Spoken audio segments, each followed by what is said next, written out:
بسم الله الرحمن الرحيم. الحمد لله رب العالمين،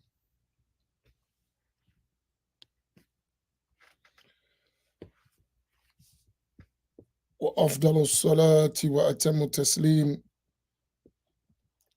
على سيدنا محمد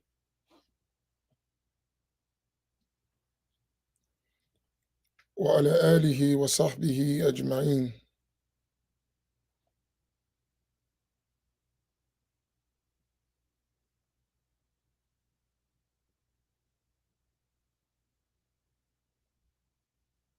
اللهم علمنا ما ينفعنا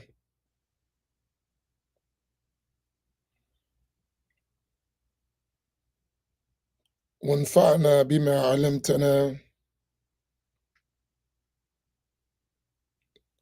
وزدنا علما.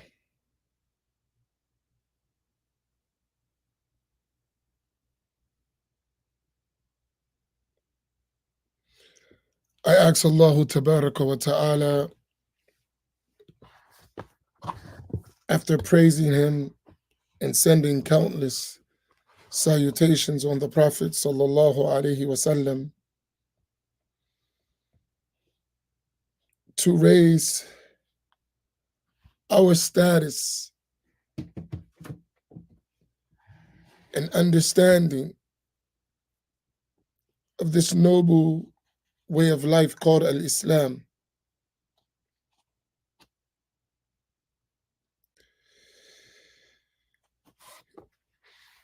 It is extremely important that we realize the value of what we have.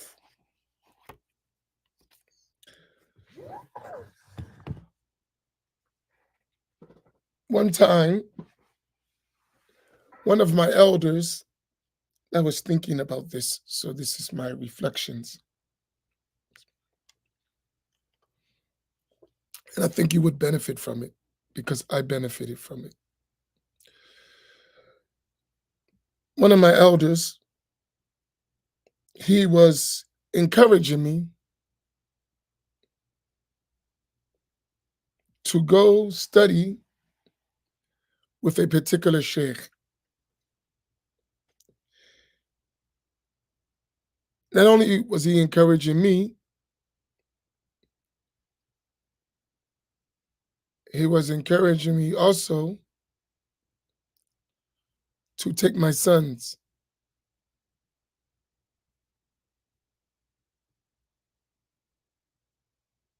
At that time, I had my own son and another young man, the same age that I was responsible, who's like a son to me. I was responsible for him.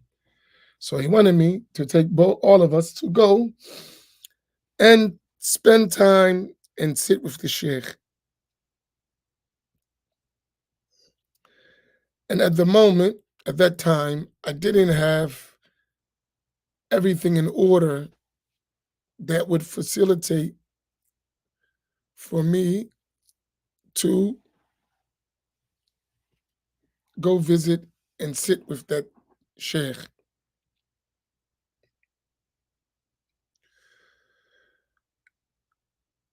Then years later, I had delayed it. I said, I'm going to do it. I'm going to do it. I'm going to delay it. I delayed it.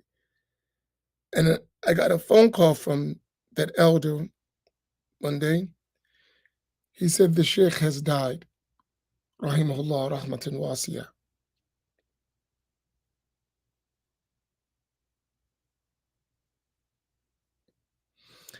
And he said to me, you missed a great benefit.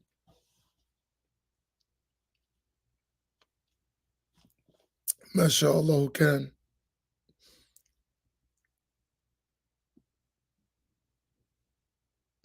And today, this morning, I was thinking about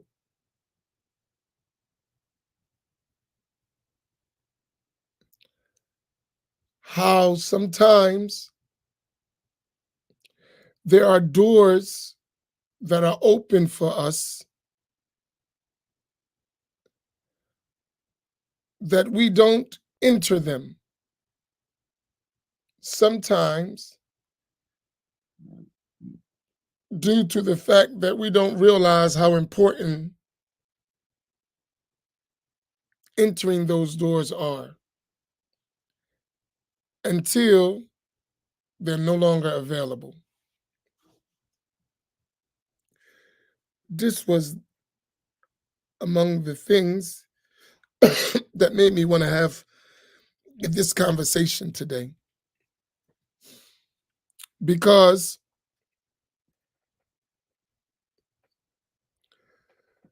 we have a blessing that Allah Tabaraka wa Ta'ala favored us with. And sometimes, because we don't appreciate or benefit as we should from those gifts that Allah has given us, especially in terms of acquiring the knowledge of the religion in the proper manner, Allah strips us of them. And I remember some of my teachers would say, is so and so not shy before Allah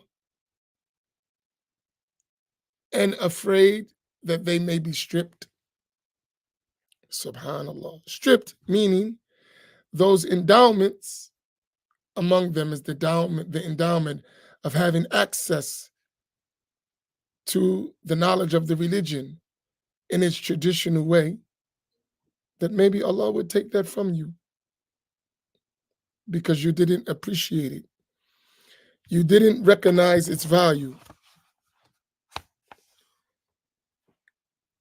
And sometimes when it's stripped from you, you recognize the value. But at that point, it's gone. It's too late.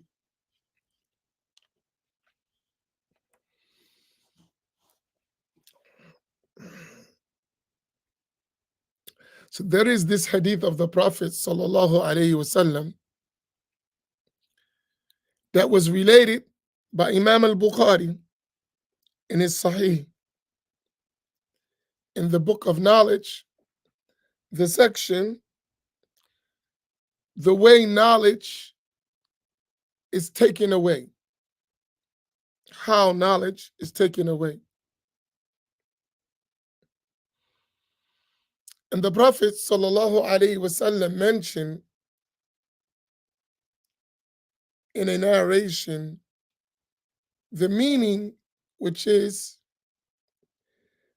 that Allah Tabaraka wa Ta'ala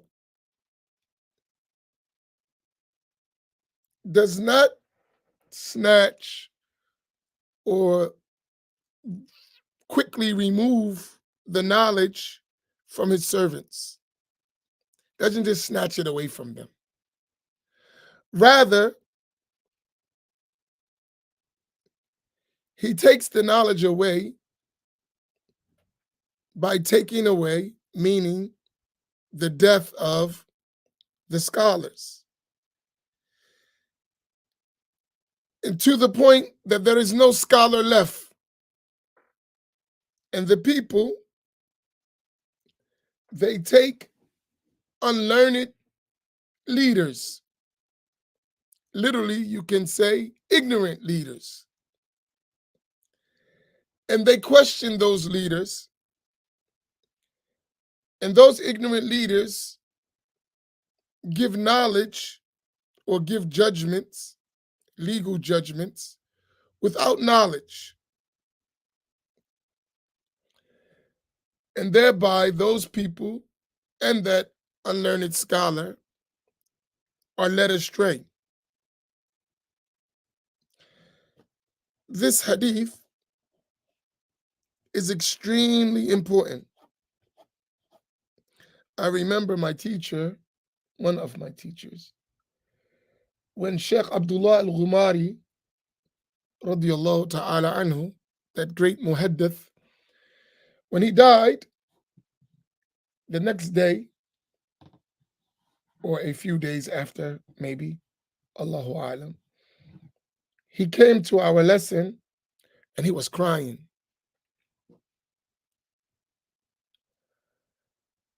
And we asked him, Sheikh, what's wrong? Why are you crying? And then he went on a long, long, long lecture about this hadith and informing us of the death of Sheikh Abdullah al-Ghumari, rahimahullah ta'ala. And those of you who know of Sheikh al-Ghumari, rahimahullah ta'ala, he was among the foremost scholars of hadith of his time. And we had the benefit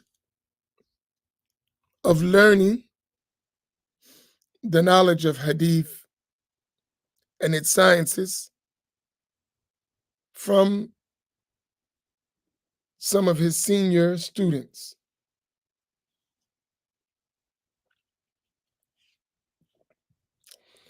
And it is from his route that most of our acquiring of the books of hadith and the knowledge that relates to it came from. So that was like a big impact on our teachers, the death of that great scholar.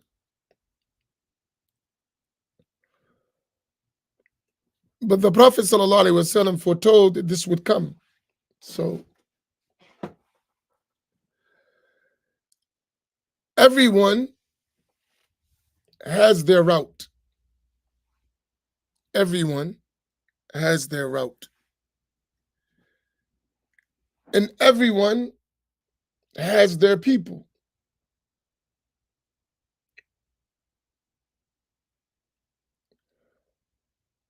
When Allah subhanahu wa ta'ala facilitates you a route and puts you with that teacher that would benefit you, take advantage of it. Don't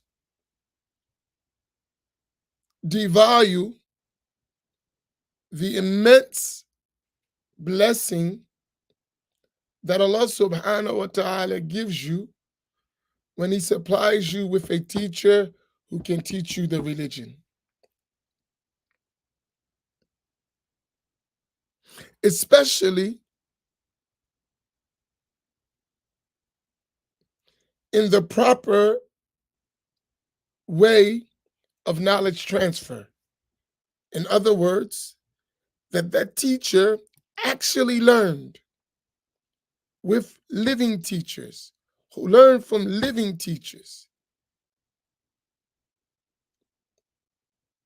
in a rigorously authenticated way back to the Prophet ﷺ, and in terms of sciences and books, back to the people of those sciences and those books. It's very important. Don't belittle it.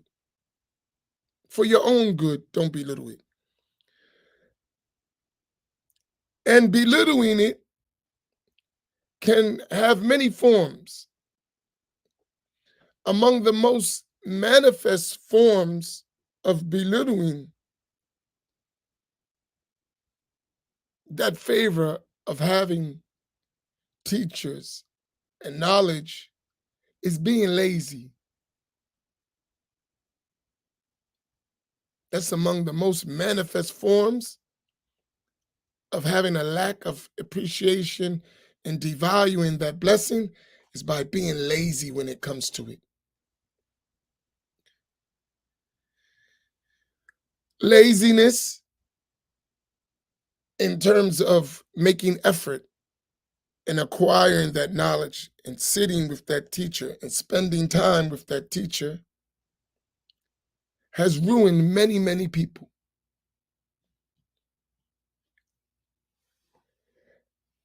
To the point that the blessing of that knowledge and that teacher is no longer available.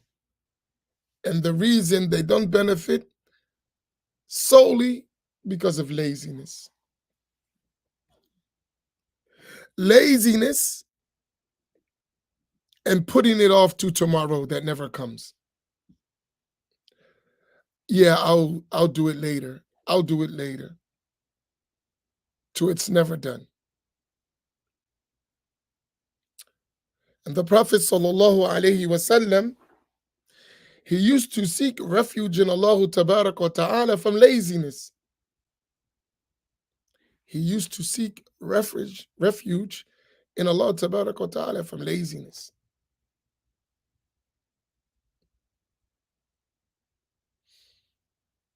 Don't be lazy.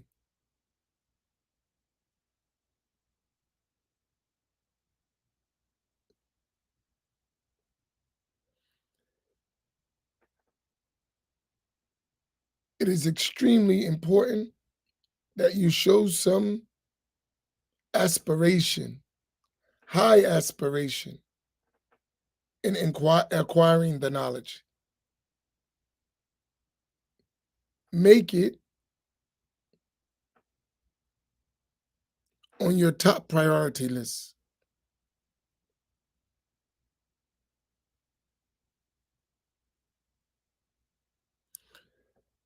Because if you're into this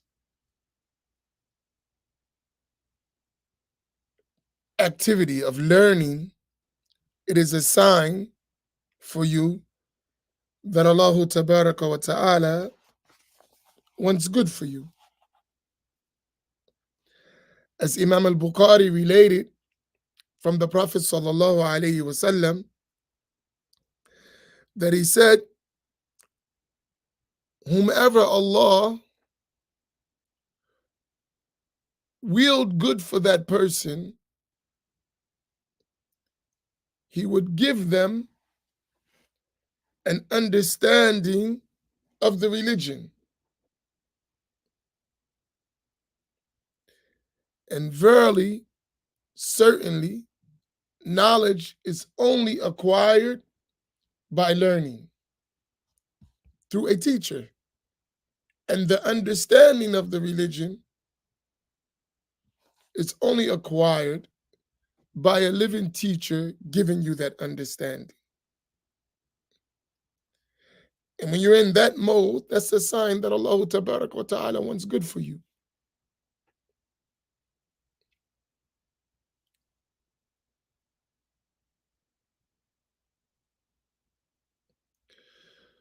Take advantage of the opportunities you have.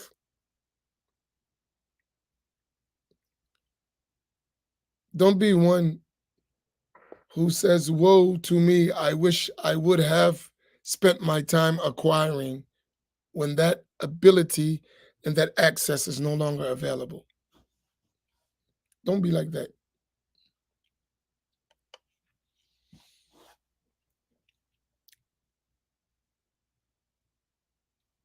I think about today that missed opportunity I had to study with that particular scholar face to face.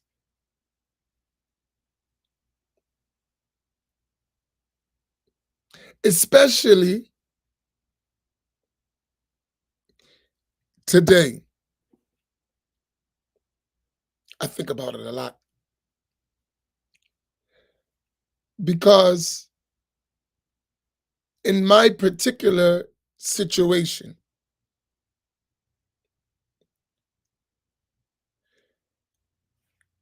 with my particular objectives in da'wah, I'm talking about me personally,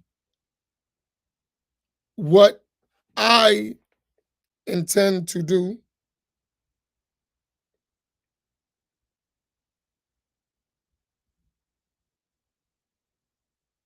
um, I could have used his advice I could have used his guidance. I think, not only I think, I know for sure that I would have had some key benefits from his companionship and advice, especially for what I need today. And I'm one of those persons who say, man, I blew it. Because there's no one like him, at least that I know of, not even close.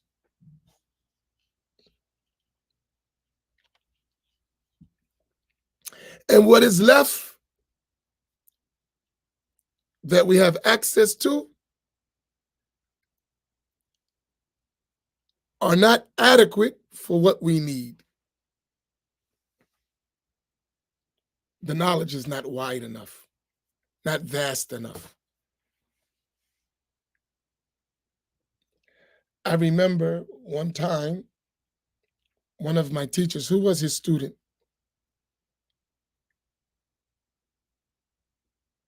they had among the teachers some issues that they disagreed about. And my particular teacher was on one side of the issue, and another sheikh was on another side of the issue. So I told my teacher, we were talking about the issue. I said, why don't you just go to that particular sheikh and ask him to clarify the issue?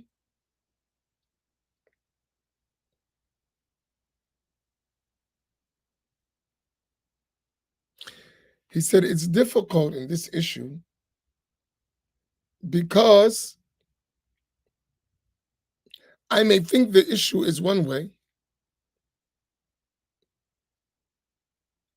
and he may not agree with me,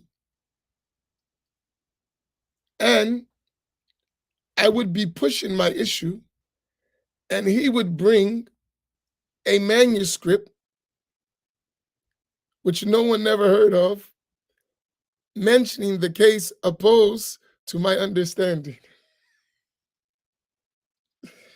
and make me look unintelligent.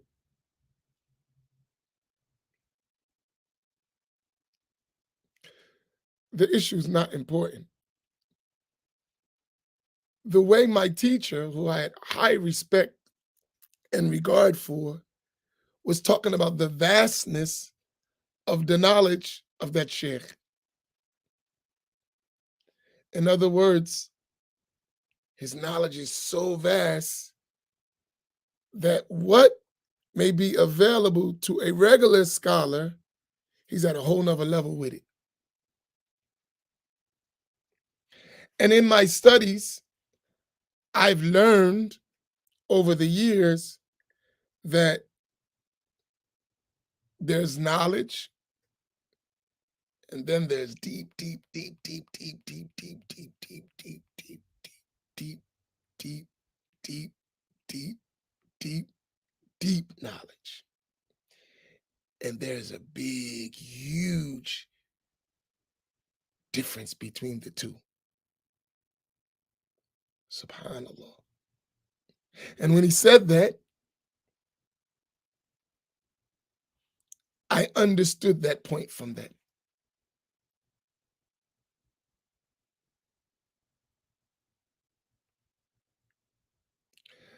One of my companions in seeking knowledge and learning, he said to me,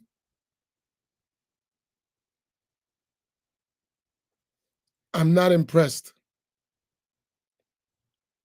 because we've seen real scholars. I said, subhanallah. He said that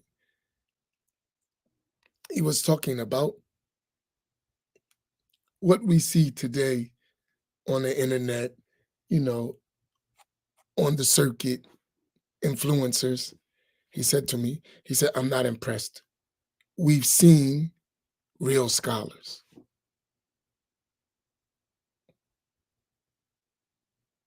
There's a difference. That doesn't mean that there's not benefit, but we've seen real scholars. It's not the same.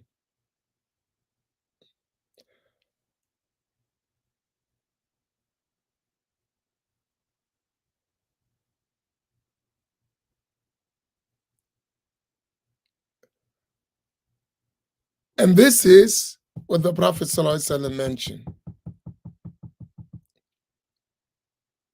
that the knowledge would be stripped by the death of those real scholars.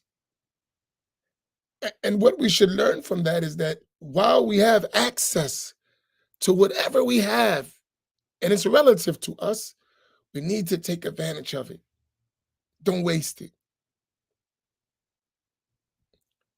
Don't waste it.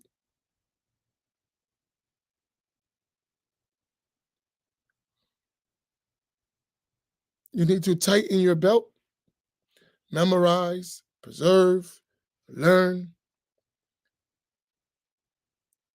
and of course, implementing will help all of that. But before you can implement, you have to learn.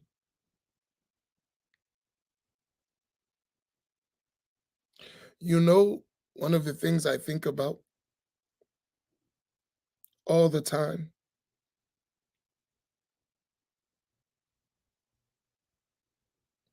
what are we leaving after us, right? What are we leaving when we die? I think about this all the time. Who's going to take our place? And not only take our place, but continue the work that we started and take it to a level that we never imagined of depth. That's something to think about.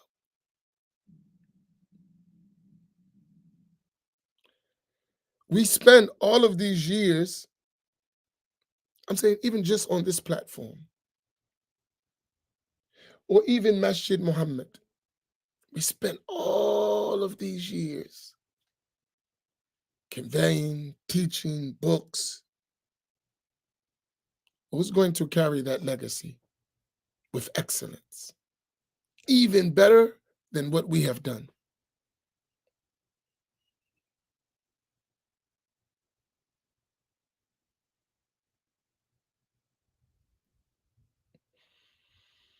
Who's going to convey all of these things that we acquired, and they're going to carry it on?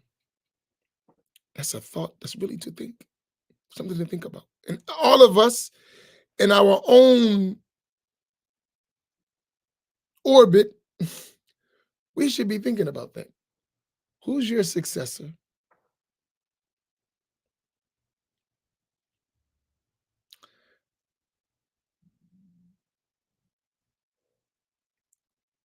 For some of those who's been with me for years, that's why I push so hard with you.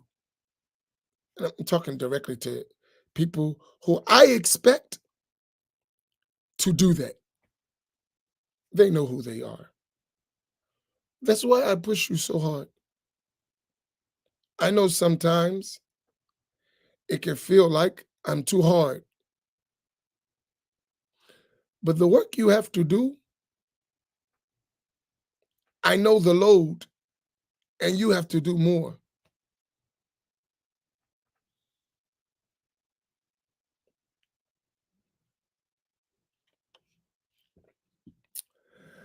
I agree with you, Sister Patricia, but this is the worst attitude in the world to have when it comes to building. And I know you don't intend it. I want to share this with you, though. I know you don't intend what I'm getting ready to say. I believe good of you.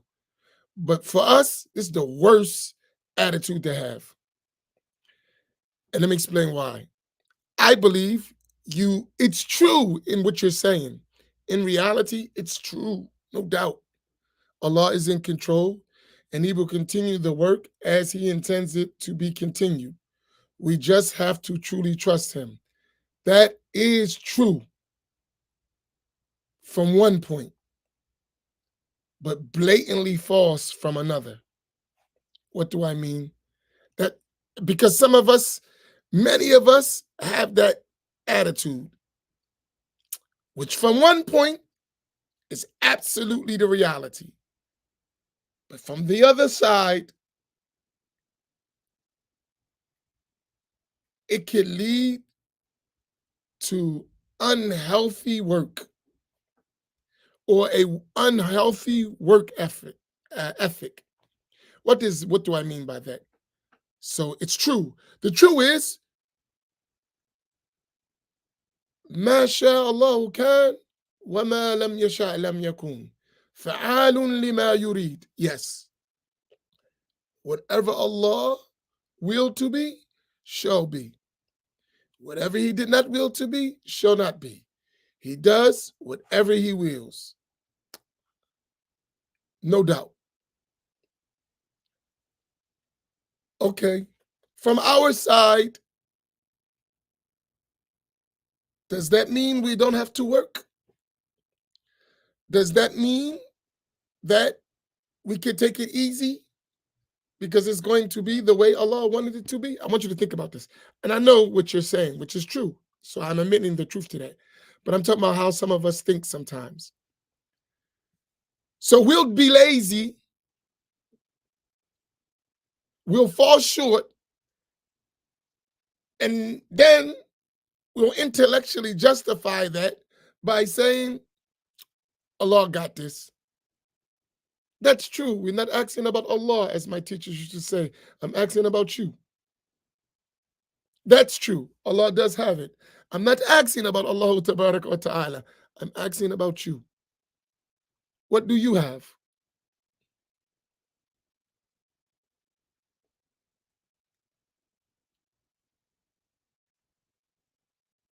And they would say, some people will rely on Allah to fulfill their matters until they leave the world as bankrupt.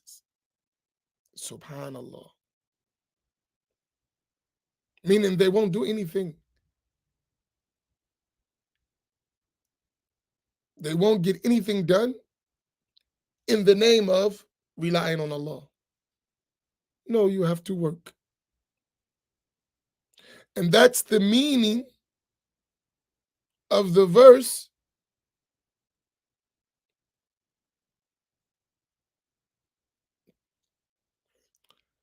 وَالَّذِينَ جَاهَدُوا فِينَا لَنَهْدِيَنَّهُمْ سُبُلُنَا.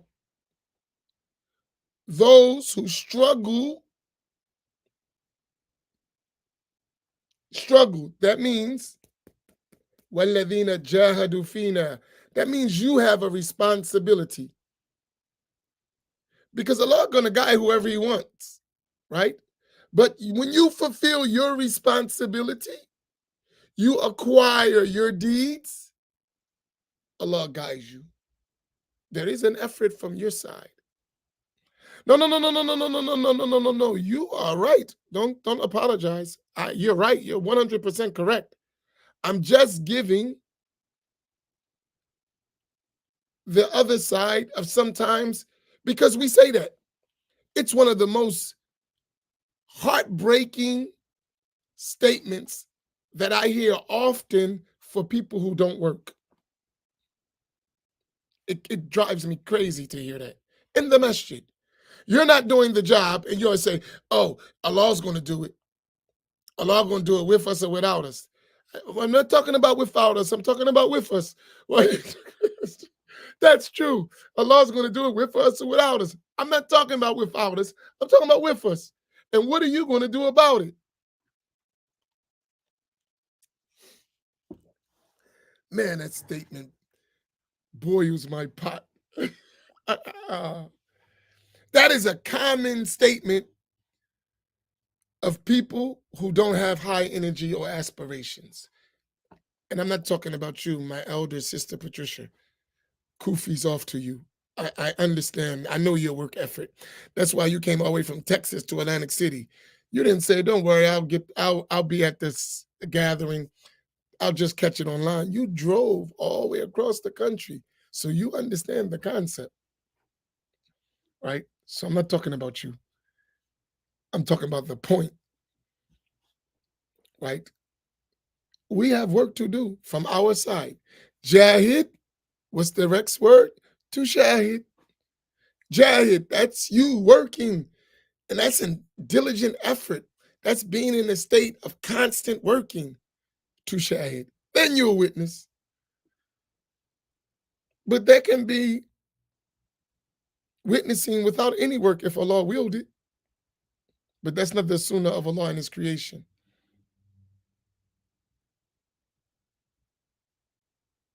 right?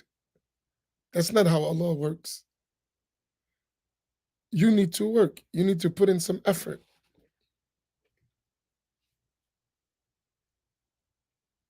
All of us, really, we need to put in effort. And listen, we're not working enough. Do all of us realize that we're not working hard enough? Oh, can I get a yes or no? If you realize it, put yes. If you don't, put no. And like, do we realize, each of us individually, that we're not working hard enough? Do we realize that?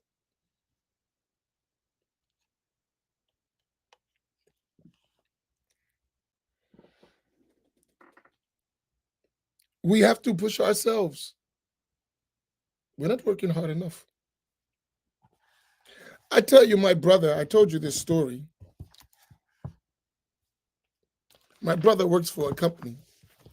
The guy, I think he's my age, the owner.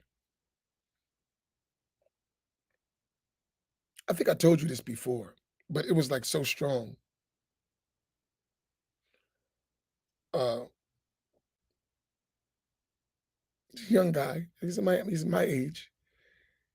He's third generation owner of this company. It's one of the big companies in their field, one of the largest companies in their field in our area. He said to my brother, "Can't you take it easy? Take some days off or whatever." That meaning, you're working too much. Relax. And my brother responded to him. It's sat in my mind. I don't even know if he knows how impactful his response was when he told me what it said to me and what I'm doing. He said to his boss, his employer, he said, "How can I take it easy when my unborn, wait a minute, when my son is not in the position of your unborn great grandchild?" Let me repeat that. He said to his employer, "How can I take it easy when my son, who's alive and a grown man, is not in the position of your unborn great grandchild?" I want you to think about that. That's some deep thinking. That's talking about legacy.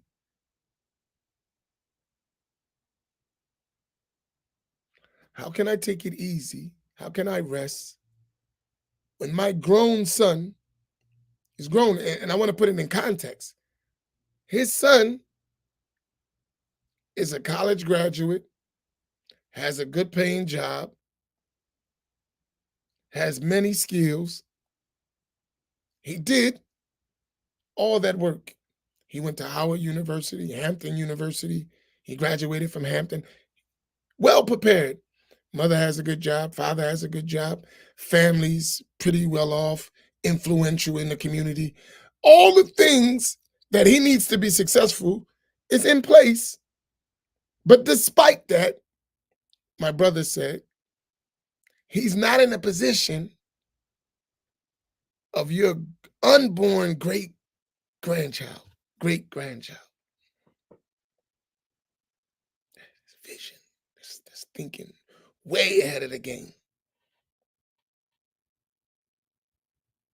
And you did all this work because this is not like normal for inner city African American kids in the inner city. They don't have all those things, right? Lined up like that. And despite that, he's like, man, we got work to do.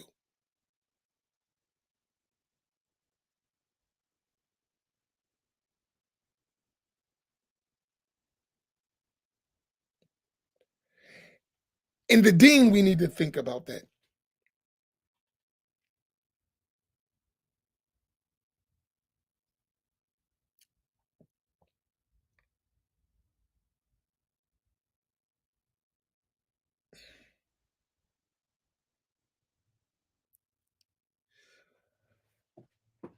When I look at us in the dean, it bothers me. Really, it does. Our lack of effort collectively towards our future.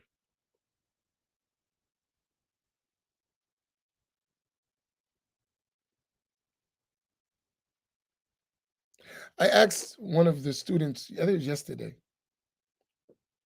studies in the masjid, Arabic, studies.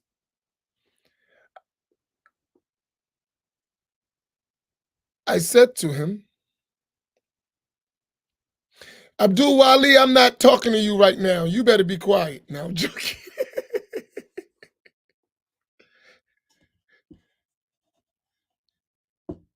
You and your da'watul Wahhabiyya is getting under my skin. Now I'm joking.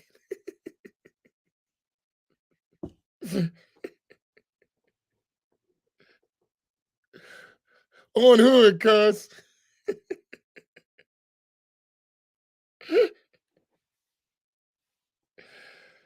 Ah, La ilaha illallah.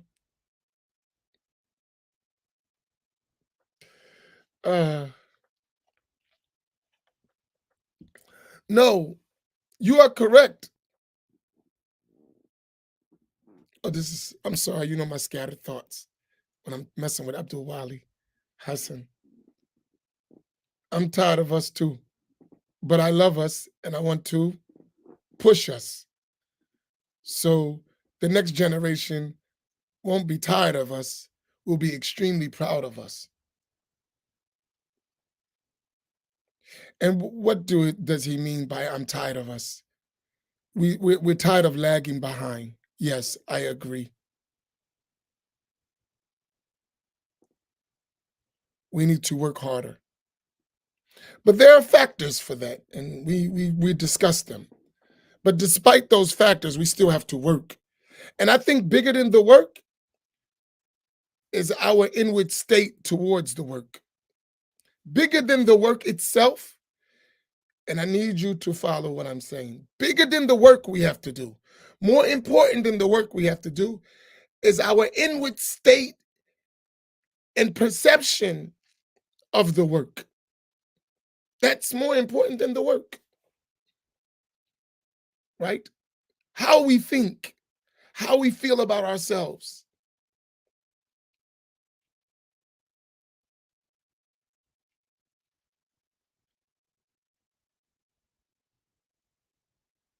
We have to start thinking collectively as winners, not losers. You have to think like a winner before you become one. I played sports when I was younger, right? I'll tell you a story. I usually tell stories about my brother because he's like one of my biggest competitors. He's older than me, but since we be competing in every daggone thing, right? We push each other for excellence. Like he's not Muslim. May Allah guide him, inshallah, to Islam, right? But I don't know of anyone who encourages me and pushes me and supports me like him. He's like my Abu Talib. You know, the Prophet Sallallahu Alaihi Wasallam had Abu Talib, and Abu Talib was with him no matter what, even though he didn't believe. May he not have the same ending, but he's like that with me, right?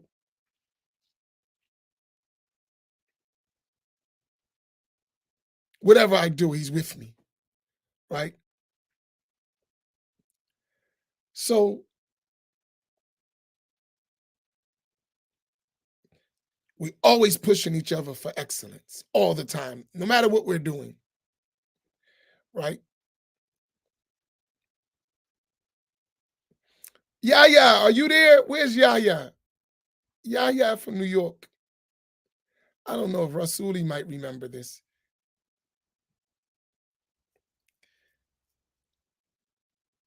So we both played basketball when we were kids, right?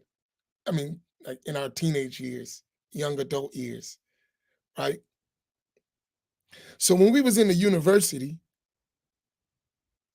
by now you know what the university is, right?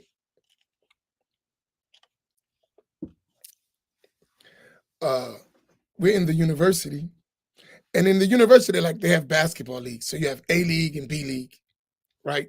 A League is for guys who really play.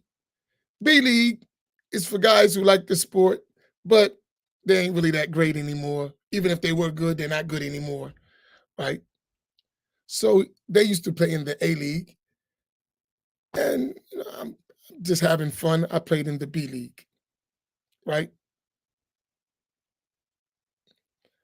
Uh,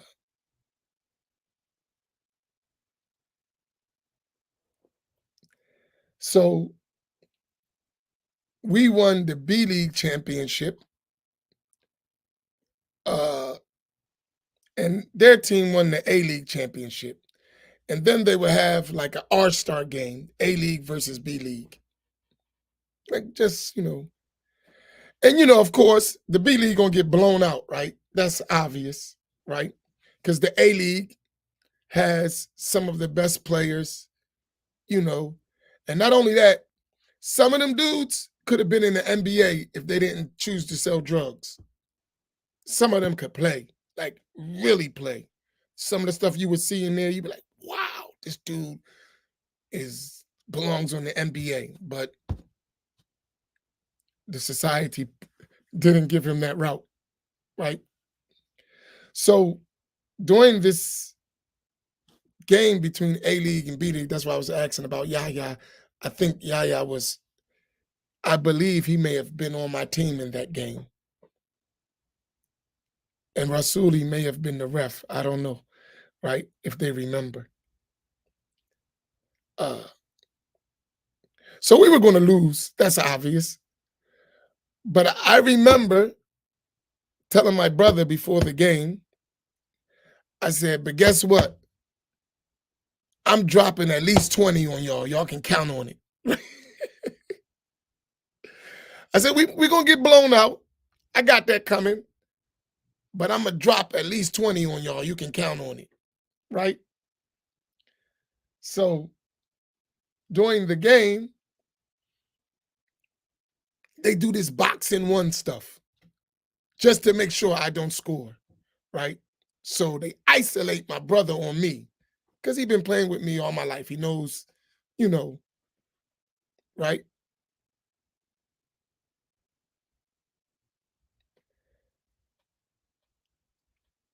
And I gave it to him. I dropped more than 20 on him. But if you would have saw that game and saw the competitiveness and the pushing and the work, right? That's that kind of thing we had as our life type ambition. And we as a community need that spirit. Even if we may lose or not reach our objectives, we should be like, but we leaving it all on the court. and we're going to reach certain objectives, no doubt about it. I'm relating that story to show a spirit that we need. Yeah, it may look like we're going to lose, and we may lose, but you won't be able to tell the way we play in this game of life. In a da'wah, we're going to compete. So when I see others doing big things, I just say to myself, let's do it. Let's compete. Let's compete.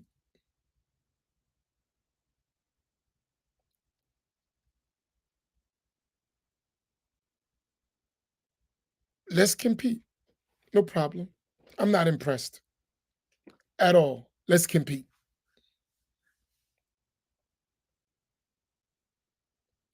Because I believe if we work, the sky's the limit in terms of us achieving our objectives. If we work.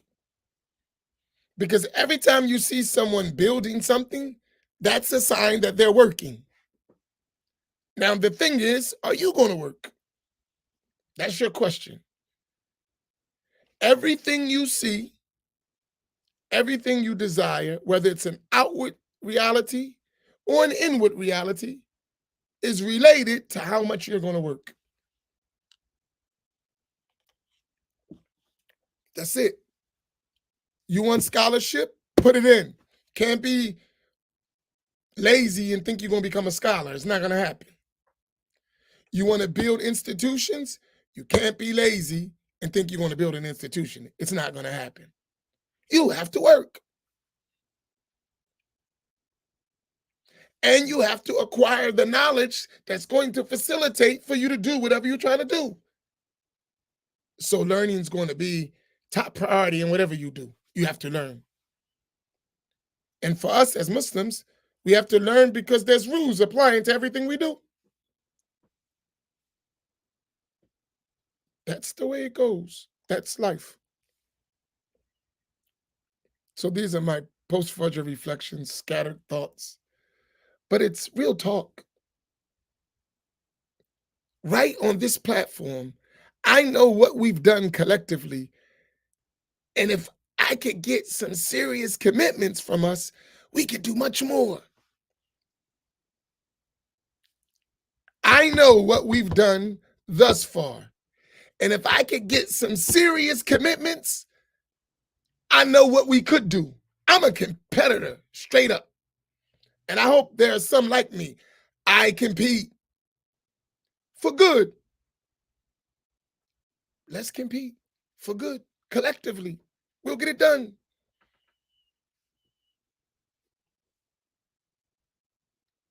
So when you look at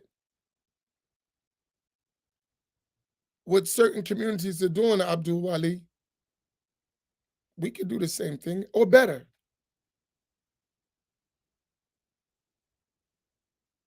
But the reality is we're more impressed with others than we are with ourselves. And we'll work harder for others than we will for ourselves. That's our problem. We're more impressed with others than we are with ourselves, and we'll work harder for others instead of ourselves. And sometimes we'll work hard at others while undermining ourselves, which is worse. Sometimes we'll work harder for others while at the same time simultaneously undermining ourselves. So we'll go to the meeting with Fulan al-Wahhabi and be of good behaviors.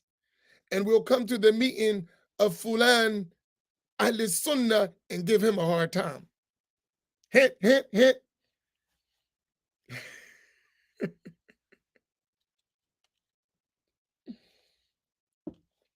Need to rewind that tape. We'll go to the meeting of Fulan al-Wahhabi and be impressed and give him our full attention and efforts. And then we'll go to Fulan as Sunni al Aswad and give him a hard time.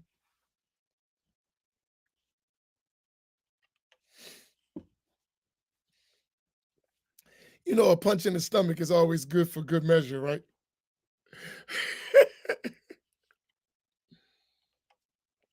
And then when it's all over, say, you see what Fulan al Wahhabi's doing? But Fulan Sunni, I just give him a hard time.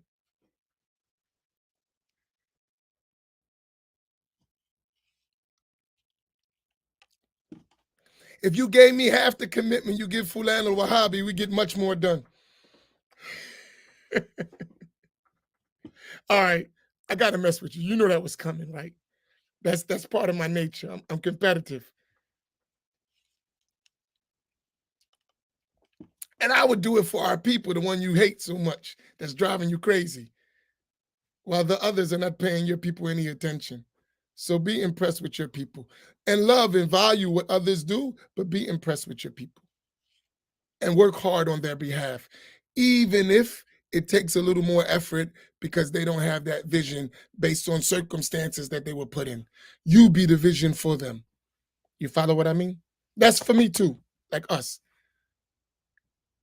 right? That's it. Trust me, I could easily go somewhere and do that easily. They would pay me, they would give me whatever I wanted, but I don't do it. You know why? Because somebody got to take care of us. And it's painful, trust me. No cap, as we say. It's painful working with us.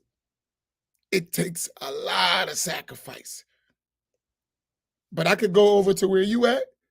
Oh, they lay the carpet out. Kiss my hand, carry my bags. Hajj Umrah trips every year. Retreats, big houses, cars, 6 figures. Yeah, they'll do all that. And they'll forget us at the same time. And they'll forget us at the same time. They'll settle for 2 or 3 of me and you while the rest of us suffer. And we'll just be happy. I'm in the house, boss. See what we got? No, we can't be like that. Even if it feels good to our nafs. We gotta be grateful that Allah endowed others with things, alhamdulillah, and we pray that Allah give them more. And we gotta look at that and realize what we have to do. Do you get my point?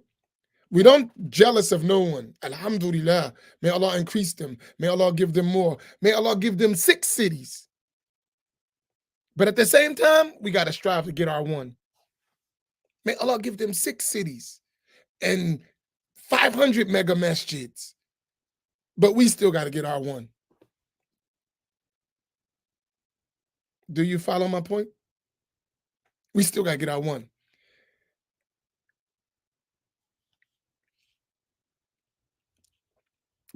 And it has nothing to do with taking away, because they're working, right? So they can raise 100 million. That's good. Alhamdulillah. May they get 1 billion. But for us, we need that 1 million. And we got to work just as hard as it took them to raise 100 million. It may take us the same effort to raise 1 million. But we have to be committed, right? We have to be committed. And if you look at it from this side, let me put it in context for you from the hereafter. In Jannah, everyone is not going to have the same level, the same rank. Some are going to be in higher ranks than others in Jannah. But no one who enters Jannah will wish for what no one else has because of the immensity of the endowments that Allah gave them in Jannah. That's how we have to be in the world at the heart level. There's going to be ranks of people. Some are going to have this, some are going to have that. But everyone should be what? working to their capacity and overwhelmed by the endowments that Allah gave them as a result of their work, that they don't even see other people's endowments. It doesn't matter, right?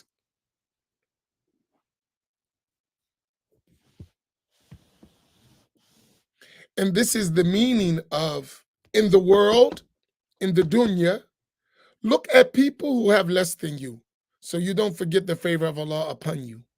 In the dunya, worldly matters.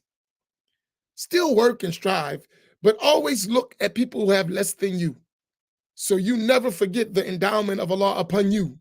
That's worldly stuff. As for matters of the hereafter, always look at people who are doing better than you, so you have high aspirations, right? Look at those who have achieved high ranks of closeness and proximity to Allah in status, and you work hard and aspire for that, right? So there is still this constant work. These are the lessons of the people of Allah. That's what they say, right?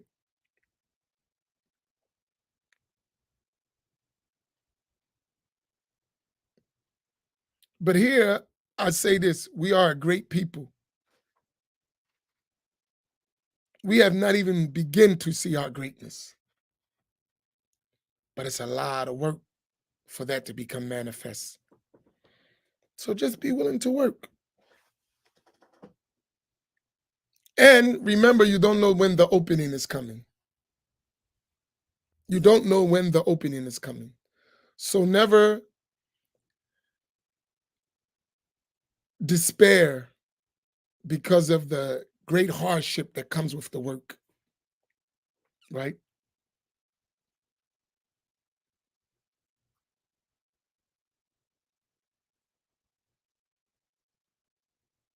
I remember Masjid Muhammad. I tell you no lie. We can't catch a break, right? I remember Masjid Muhammad. I tell you no lie. I remember when they used to say Masjid Muhammad was ignorant, they don't know the deen, they mixing, they're having musical instruments and bands and singing, the sisters don't cover, blah, blah, blah, blah, on and on and on and on and on.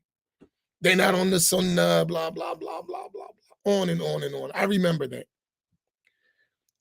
In this area, I remember that. And right now,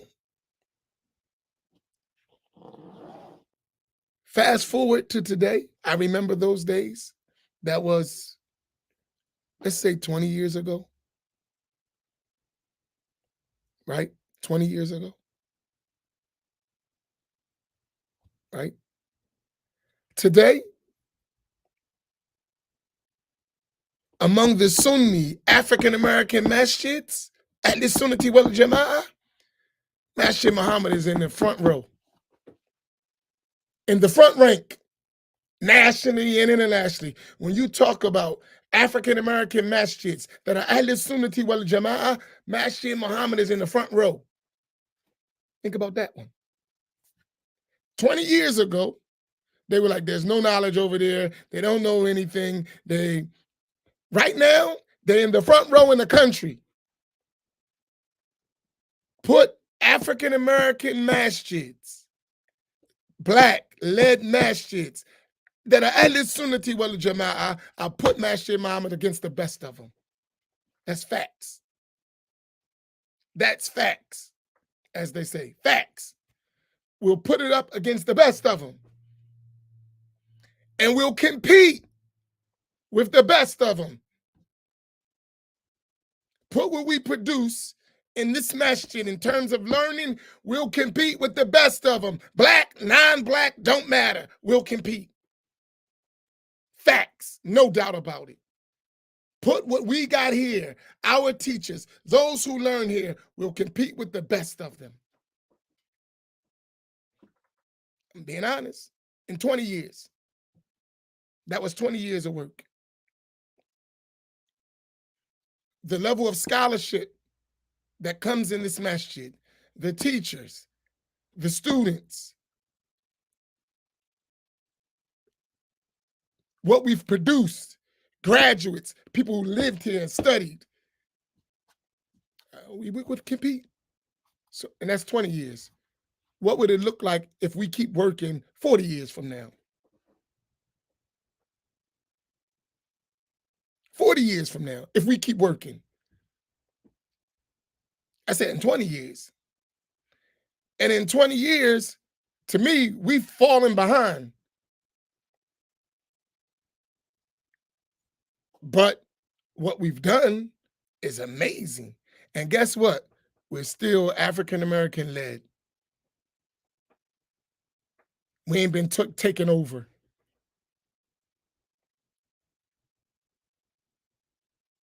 right? And we own all of our stuff.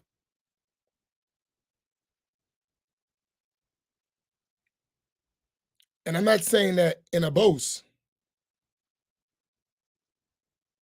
right? I'm not saying it as a boast. I'm just saying it as thanking Allah for the ni'mah He gave us as a people, because we're only reflective of what we can do, and we're just a small portion of that, right? We're just a small portion of that, very small portion, right? But when I look at it, we put in that work. We're working. So just imagine, and if we could have the vision we want, the vision of the black imams, if we could have what we want, man, we take this all around the country, right? If we had what we wanted.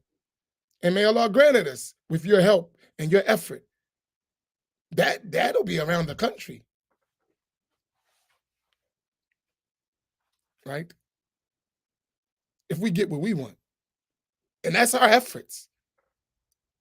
In 20 years, in the African American community, if we have it our way, the way we would like to do and work, you can go anywhere in the country, especially in major cities, and they're going to be well-established Sunni black communities with knowledge. We got communities with business.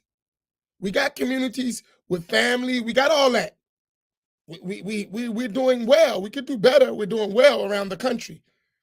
But Sunni knowledge, Ahl Sunnati wal Jama'ah, our tradition, our methodology, we got work to do. A lot. But money, we got money. You could go to many African American masjids and we got bread. We got business. We got real estate. We have all that. We do. Just travel the country. But Sunni knowledge, Ahl Sunnati wal Jama'ah, sticking to it, not all over the place, straight Sunni knowledge, Ash'ari, Maturidi, and Aqidah, Hanafi, Maliki, Shafi, Hanbali, and Fiqh, following the way of Tasawwuf, chains of narration, taking the knowledge from scholars, we lack in there, collectively. But money, we got the money. Don't be impressed. You can go to many communities in the black community and they're financially successful. Got business, has businesses, real estate. They're doing that. Educated people, and far as worldly, we got that. We got that. So don't be impressed with that. Where we're lacking collectively is the knowledge of the religion. That's what we got to fix. And once we fix that and add it to the other talents we got, or we have better English, forget about it. Forget about it. We know how to make money. We've been doing that for decades. We know how to build things, bro. That stuff ain't even impressive.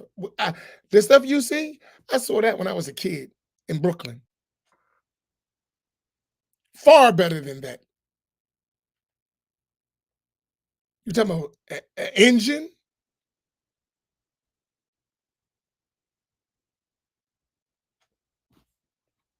You talking about an engine? You from New York? We had blocks of brownstones in Brooklyn. We had land in the Catskills. Other communities, you had the nation, Black people building all over the country. We had Senate communities in almost every major city. So we could do that. That stuff's easy. That's not, I mean, I've seen it. I've lived long enough to see it. We have to get this knowledge. And I think once we have the knowledge and all of its practices, then we'll sustain all these things, right? We'll sustain them. So that's sustainability. That's what we're working at. But you have to have the proper knowledge of the religion to do that, right?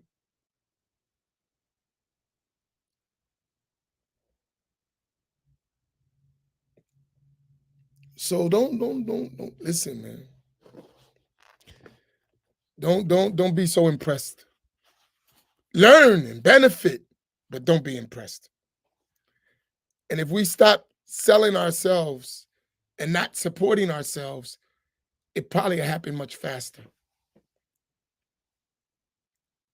Treat your Black leadership like you treat others. You know how you put your head down and be nice and behave yourselves? Do that same thing when it comes to a Black man in front of you.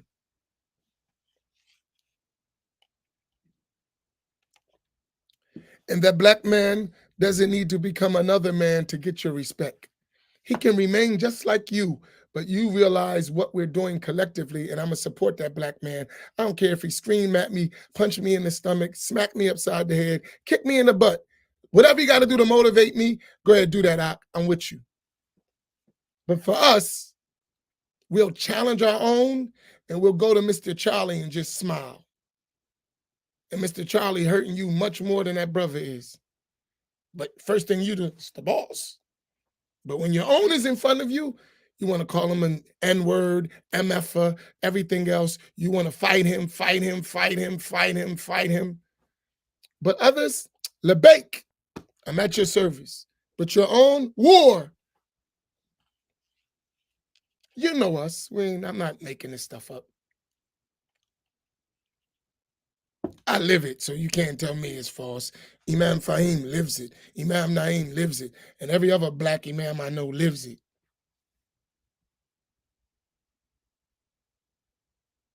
That's reality. But all of us don't have to be like that.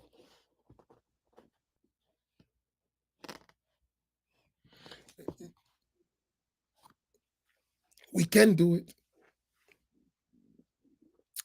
I know our potential. I've seen it.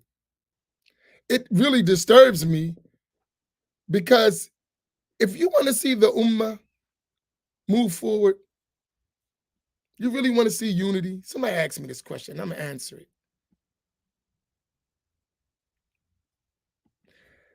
This is not a question, but this is a true statement. Also lacking, in my opinion, lacking of true unity of the Ummah. That's true. But you know what the thing is? Everybody, every segment of the Ummah need to do its part, right? My sheikh used to say to me, I never have my hand down, I try to have my hand up. He said to me, he said, I never have my hand down, I always try to have my hand up. Which means I'm giving, I'm not always receiving. To continue that, even if some areas you need to be receiving, you need to find other areas where you're giving, so it's balance. Follow this concept. Everyone at some point is going to have their hand down. They're going to be receiving. But simultaneously, you must also have your hand up where you're giving. Follow the concept, right? So for us, if we want true unity, there needs to be a give and take, not just give, or receive. There needs to be a balance.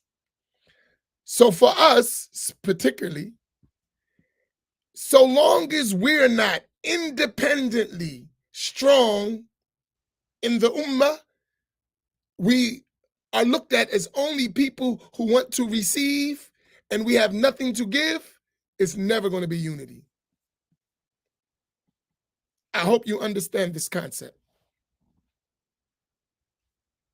If you are not also giving, you're only receiving, it's never going to be equal. You have to have balance. So you have to work hard to build yourself as a collective that you looked at as someone who has something to offer. You're not only people who are recipients of charity.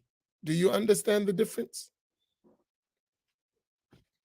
But if people are looking at you only as we got to give to the blacks, we got to help the blacks, then you're going to get treated like that. And if you have that mentality, you're going to get treated like that. And there's never going to be balance, right? So maybe you don't have wealth, have knowledge. Have something that you can give back. And work hard to have more to give to the ummah, right? Because if you make a table, do you invite to the table someone who can't contribute? No, you don't.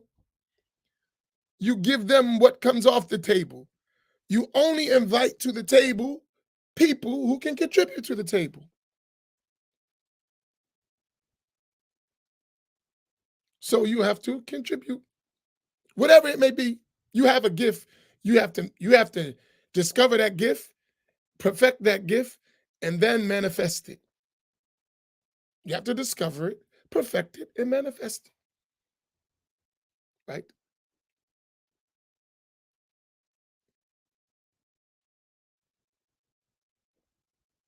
We got to become more than fundraisers.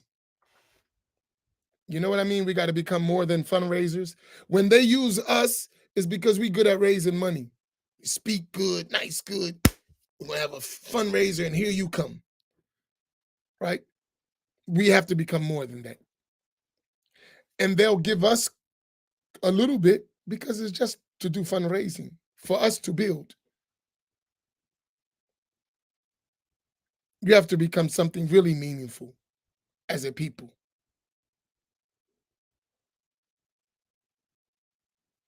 Do you follow my point? Is my message clear? Is it clear? I don't want to be misunderstood.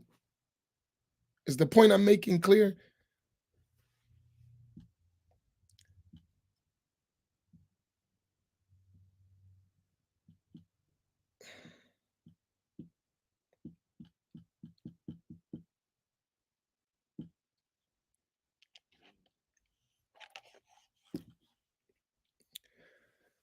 There was a time I used to hide my background, especially in those circles, because they couldn't handle it. In my mind, if I talked about where I come from and what I've done in my real life, most of those people couldn't handle it. They couldn't handle it. Now they love it because it's too late. You already spread. But in the beginning, no, they could not handle that, right? They couldn't handle it.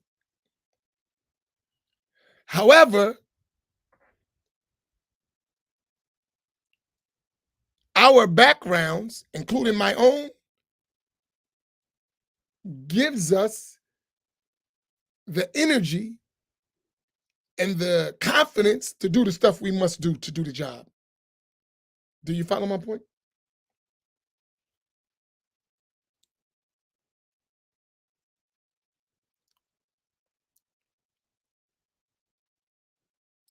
So when you look at me, anyone who knows me, anyone who knows me, and there are a lot of people who know me, but know me for all my life.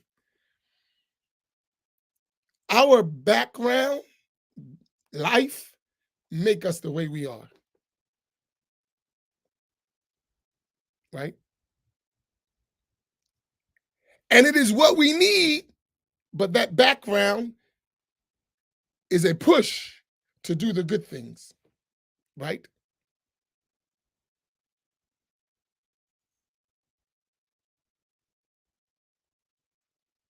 Everything we need to do, we cut for it. We're perfect for the job. All we need is you to do your part. We're cut for that. We're cut for it. We're ready. I'll give you an example. And I'm going to say this.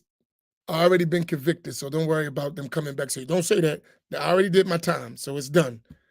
It's well recorded in tapes, in court papers. Don't worry about it. They got it. So we can have a real talk, right? Right?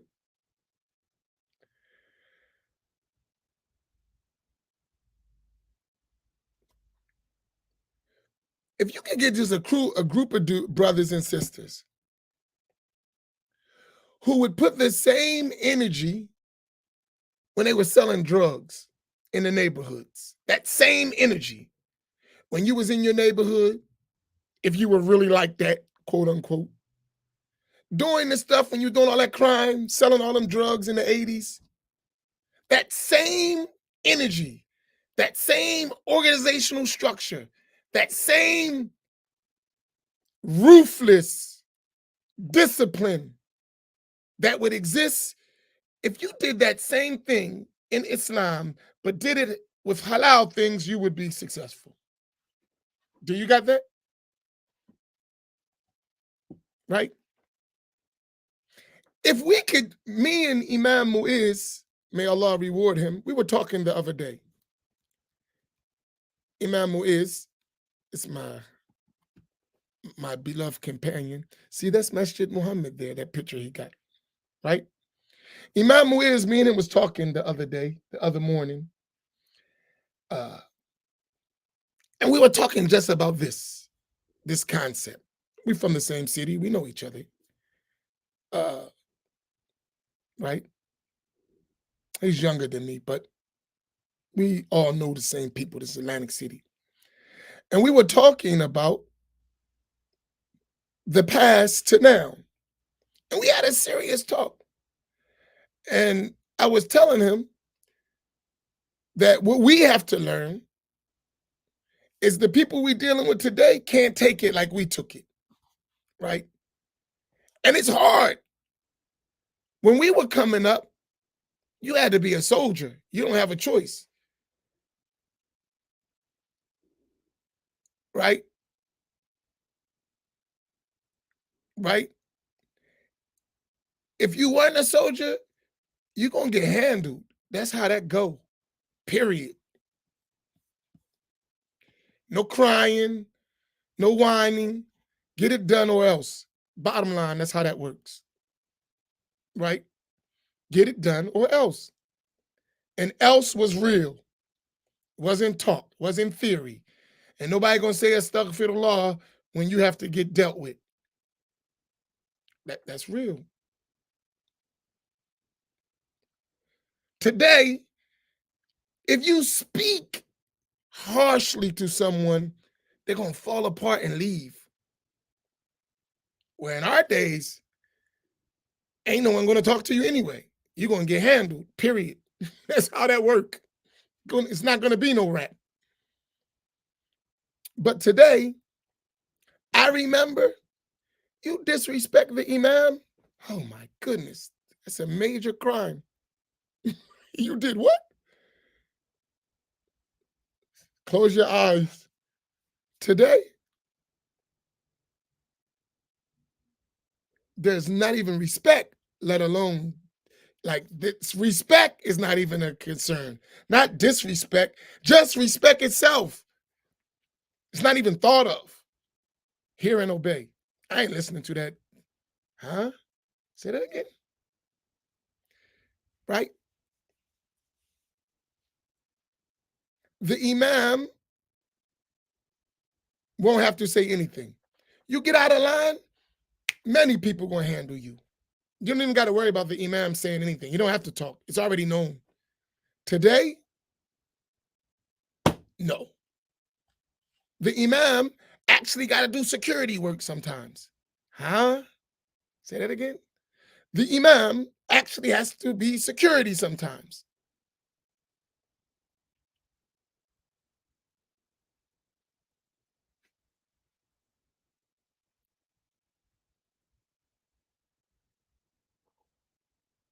I remember I was in Atlanta, in a big masjid in Atlanta. So I was in the office with the imam. We were talking. We're friends. And security was lacking. And he had to go handle security. And he said to him, and y'all wonder why I get mad at you not being on post. And you get offended when I tell you you're not handling your business and on post. But if something happened, one of these women or babies, then you're gonna be saying, oh, my fault, my bad. I ain't waiting for you to say that. Get on post and handle your business. Or move, and I'll do it. He said it with that kind of harshness. And I was just cracking up laughing. He was smoking, steam coming out his kufi.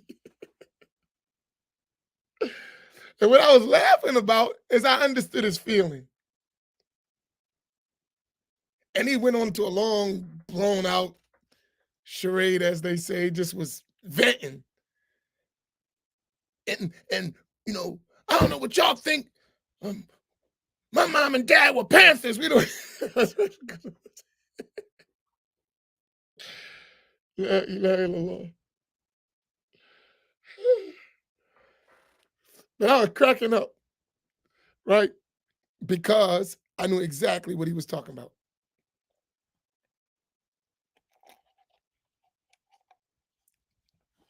So think about that environment to the environments we grew up in.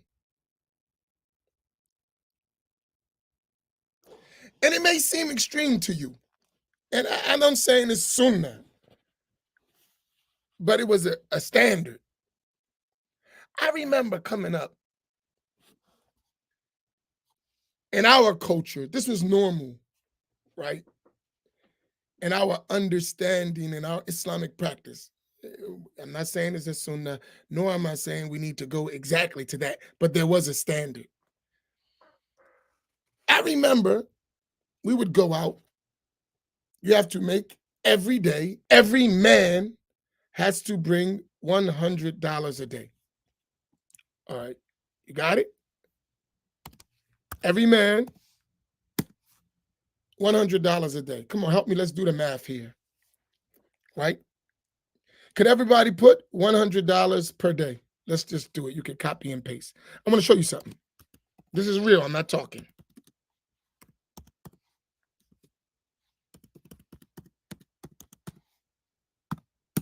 All right, right?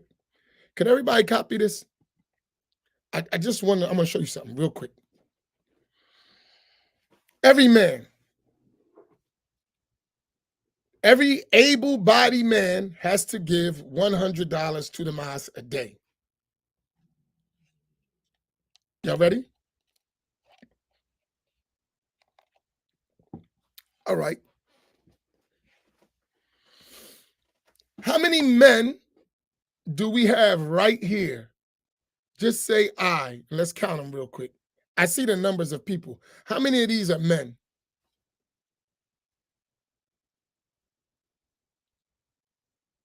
Come on, just say I if you're a man. Help me real quick. I'm going to show you something.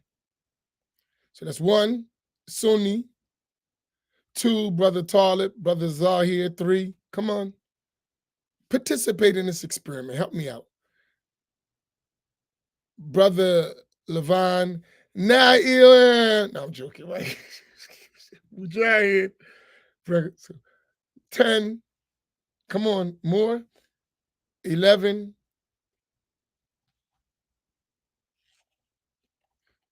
12.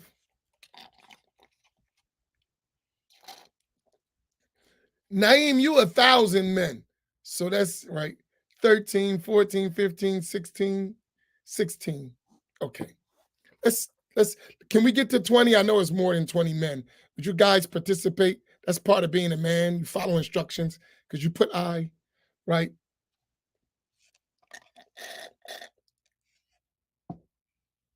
Right. So I can see you, so I know you're there, right? I know, Khadijah, you know what you just said?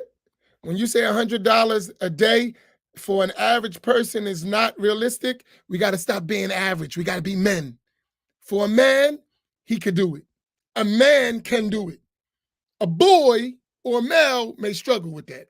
A man who's committed, that's easy. I was a teenage kid doing that. A man can do it if you're committed.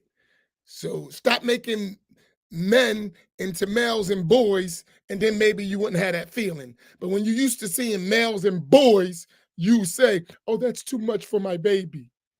He's a chunk. That's why. That's why it's hard. He's a chunk. And you need to make him into a man and stop babying him. Let him be a man and put him around men. That's a whole nother problem. We got women raising boys, and they stay boys when they should be men. That's a whole nother entire different discussion. And I know y'all not ready for that yet, because some of you are already mad that I said it. But let me give you an example. So we're talking about if everyone did it, Malika quickly did math. 16 men who are serious men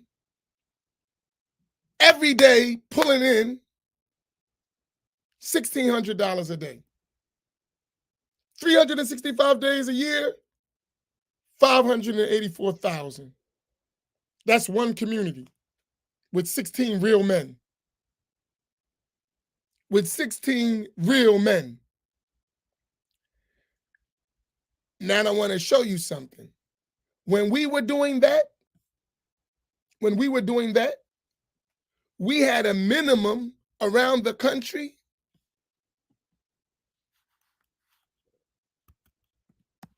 of 200 men. Now do the math on that. I'm going to show you something. Around the country, when we were doing that collectively, black people, it was all blacks. We had some Spanish. We had 200 men minimum of 200 men around the country doing that.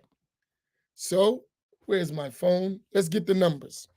So you got 200 men, right? This is facts. This ain't I'm making it up. I lived it, I seen it, and a bunch of people know it, right? So 200 times 100, that's $20,000 a day. Times 365, that's 7.3 million a year. Did you got that? Add it up. $200 a day, 200 men, they're bringing into the community $100 a day. That's 20,000 a day times 365. That's 7.3 million a year into the community when you got men.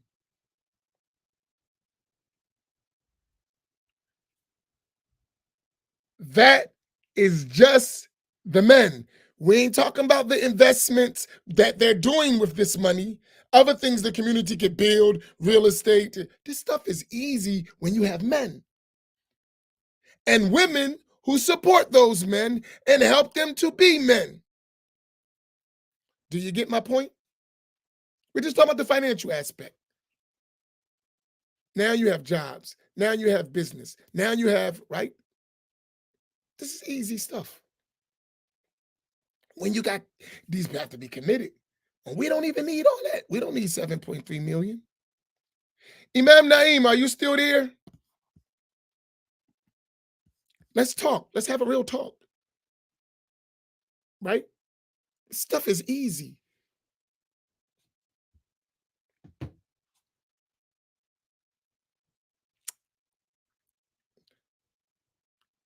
How much realistically to operate at a capacity where you're content with? Imam Naeem, I need you to answer this. Really, for your masjid, what would be an ideal number yearly that would you could run all your operations and build and would be nice a year? Just for your masjid Mu'min. Realistically, if we could just, here's the number, bam, what would it be? Did you think about this yet? You should be getting boom, right off the hand, because I could do that with my eyes closed. All right, 300,000. If we just had the 16 men, where you at, Malika? Where did you put Malika? Where you put that? 16 men. He need 300,000. 16 men, dedicated men, would way overcome that. We don't even got 16 dedicated men. You see my point? 16 dedicated men could take care of his whole masjid. Way over, and he had extra. You see how easy this stuff is? 16 dedicated men. That's done. Next place. Imam Fahim is similar. Done. That's 32 men for 1 year of commitment that are willing to work.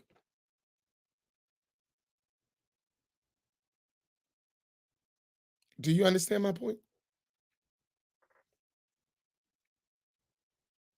Stuff is easy. But what's lacking? Lazy, not committed, right? All of this stuff is easy.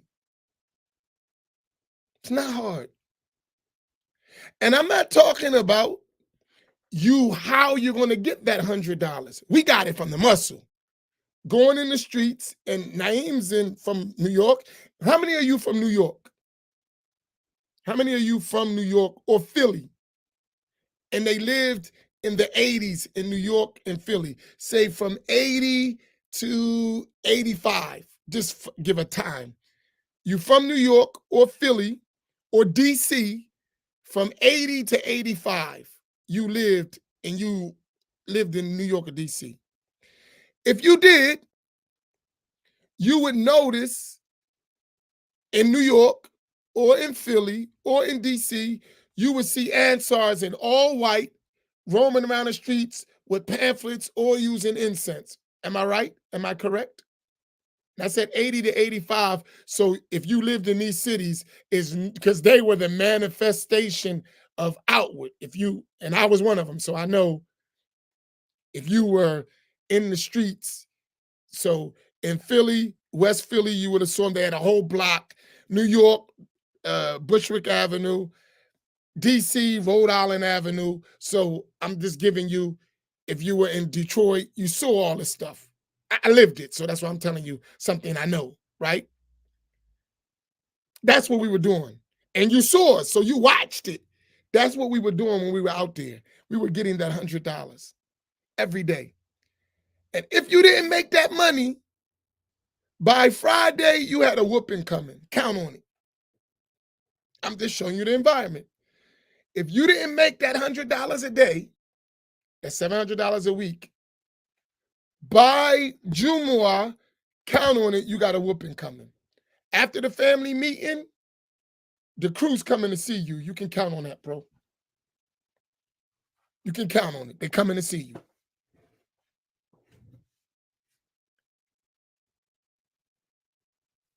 So what I'm saying, and that's with misguidance, kufr, misguidance, bid'ah, all that other stuff. Now you on the haq and you can't do nothing. You got all this knowledge and you on the sunnah and you on truth and you can't do nothing.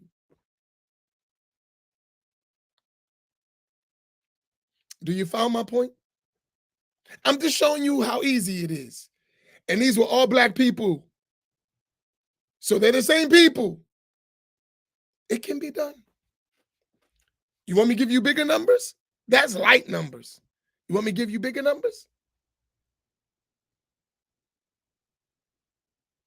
How many of you, we having real talk, how many of you went to prison because of the war on drugs? Men or women?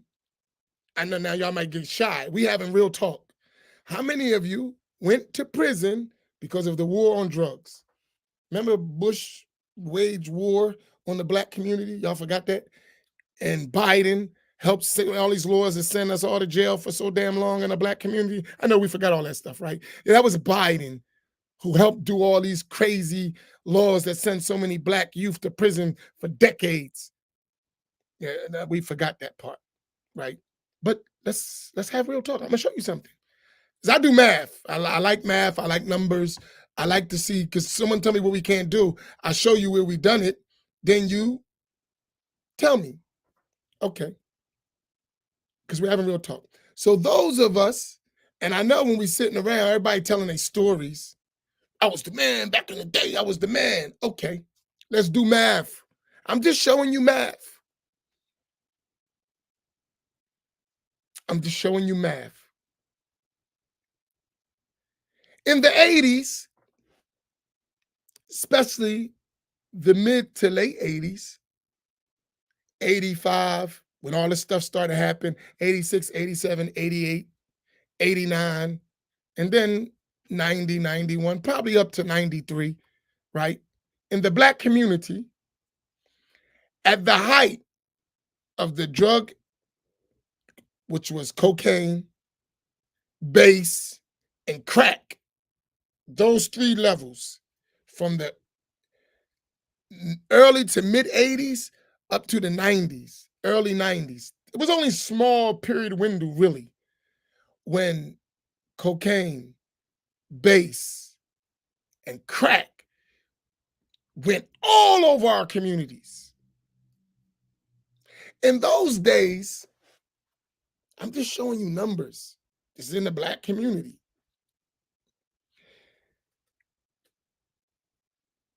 The prices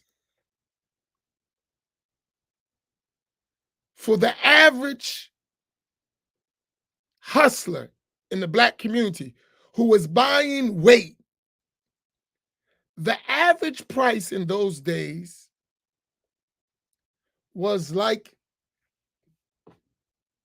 19, 20, 21, maybe 22.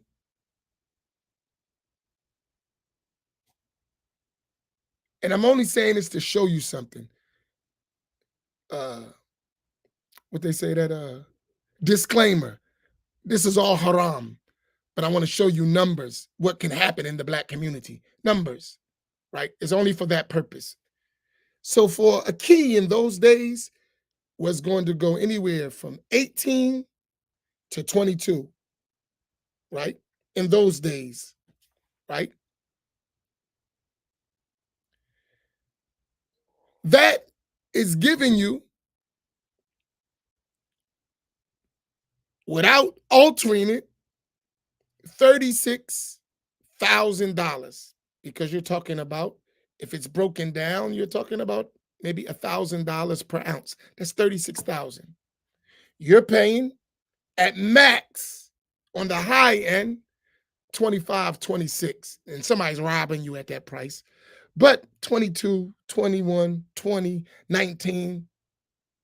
So for every little flip you doing, if you're at that level, you're talking about $10,000. People who's really getting money, not people who's talking junk, is doing that every 2 or 3 days minimum. That's a low guy. He's flipping that every 2 or 3 days, and he's a little guy. So You're talking about every 2 or 3 days, he's profiting between 16 and at the lowest end, $10,000 every 2 days. That's one dude. Do you understand my point? That's one dude. If he gets a run like that, and that's a little guy, that's a small dude, he gets a run like that for 1 year. So you're talking about every 2 or 3 days, he's making around $20,000 profit every week. He get a 1 year run. 1 year run. 20,000 times 52. He already got $1 million in a year. And he a little guy. He's a little guy. Like he ain't even on, he's a little guy. He ain't even. Now I'm talking to you real talk. I know this is like, and this is in the Black community. This is a little guy. He's working for somebody at that level. He's a little guy. Do you understand my point? How much money comes to our communities? And that's a guy with a 1 year run. And he's the little guy on the block. He's small fries. And that's what he's making. Do you understand how easy it is? Now imagine you got a crew like that. That got 16 guys doing that. And a lot of, because when they gave us all these crazy time, our crews were average 10, 15, 20 people going down for all these rocket years. He's a little guy. Trust me. And you don't realize that, you know nothing about the game. That guy's a little guy. He don't even count. He's somebody's club money, that guy. They use him for when they go out tricking in the club. He's not even in the equation. And when you say that, think about it. What's came through our community? This guy's making $20,000 a week, and he's a little guy. He's the guy that I use him just so we can go party and hang out. His money's for that. Tricking, as we used to say back in the day. Come on, man. I'm just showing you what we've done, not to praise it, just to show you what we could do if we got ourselves together. We're talking little stuff. This stuff we talking about, $300,000, that's nothing when we put our minds to it. Do you follow my point? Do y'all understand my point? This is easy stuff. When you believe in yourself and when you work together. We could do that right here with all of us. Because we were just talking about men. We ain't talking about women included, careers we got, and we're committed. This stuff is easy. The problem is we don't believe in ourselves. We're not committed, right?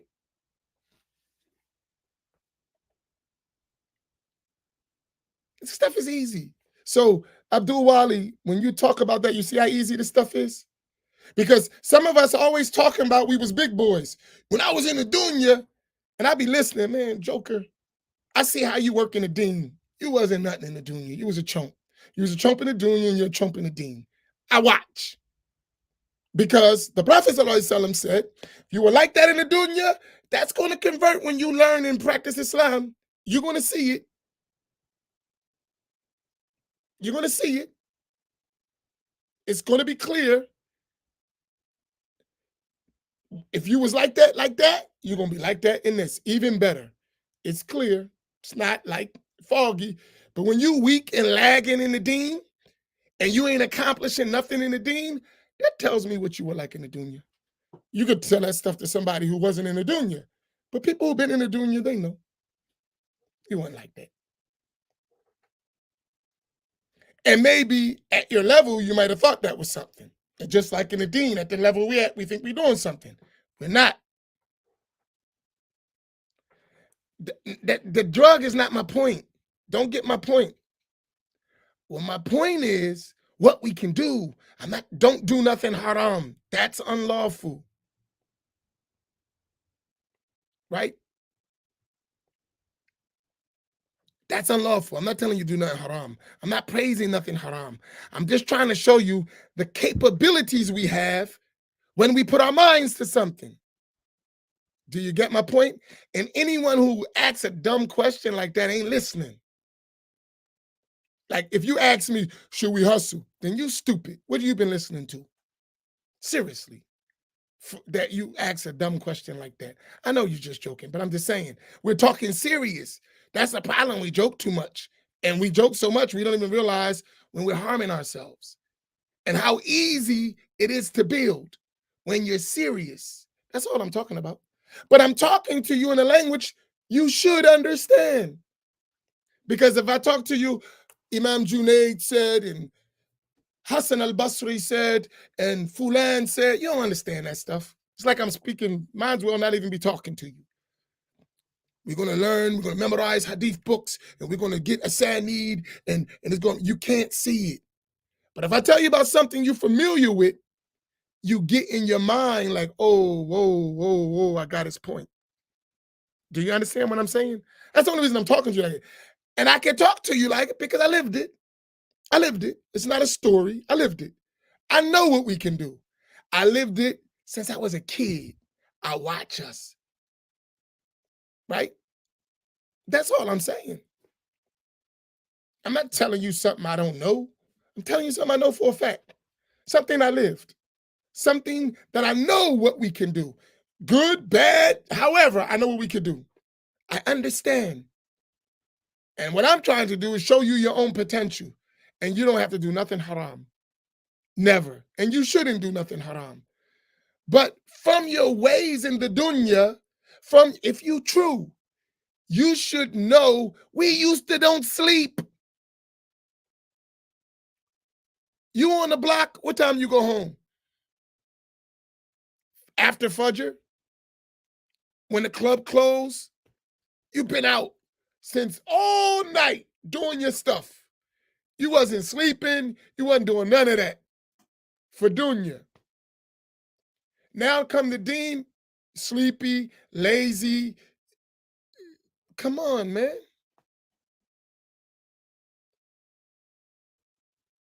When you was in dunya, none of that. No sleep. Wasn't even an issue. The dean tell you don't sleep, you be like, I'm tired. The dean tell you to work, I'm tired. But when you was doing all that dunya stuff, you wasn't tired. You in the club trying to look like R. Kelly. No, I'm joking. Uh,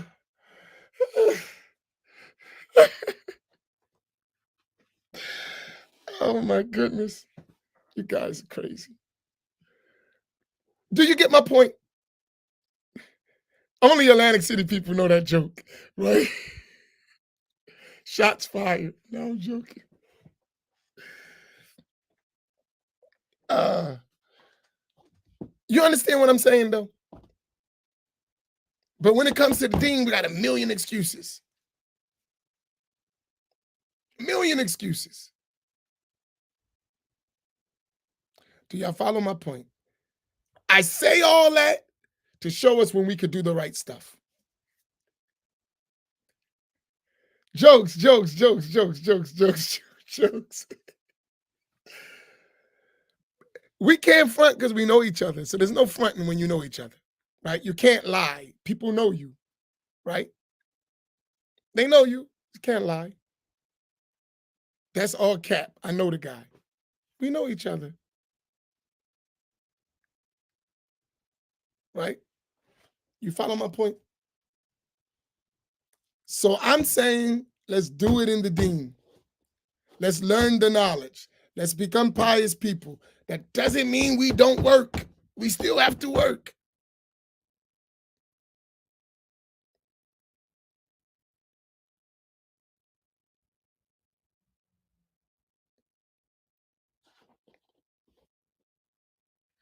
This got to become your life. It can't be just talk. It can't be just I get on the morning for post-Fajr reflections or scattered thoughts, or I watch my favorite YouTube guy, and that's the extent of my work. No, that's the beginning of your work. You have to be day in, day out, committed to building. That's it. That's your work. That's your life. And it has a price to it. There's some sacrifice. There's going to be some suffering here. It's not easy work. But you got to be committed.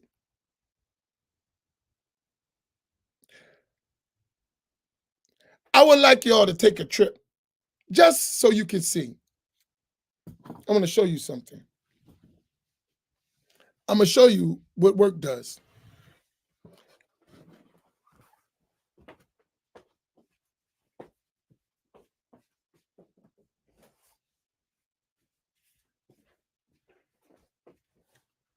I'm going to arrange this. For those who would like to come, I'm going to arrange a group trip for us, the 3453 family, to Almacosset in Pennsylvania.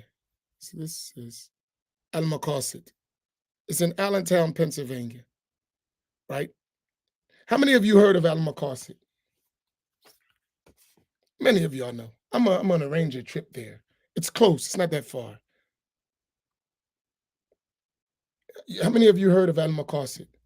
With Sheikh Yahya Rodis, right?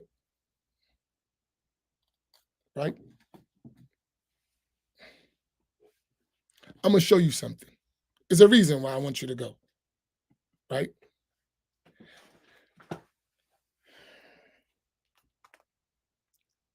They got to see it to believe it. Sister Sophia knows this for a fact because she suffered for it. I got to have a little fun, right? Right? You see Almacosset today? Almacosset, one of the foremost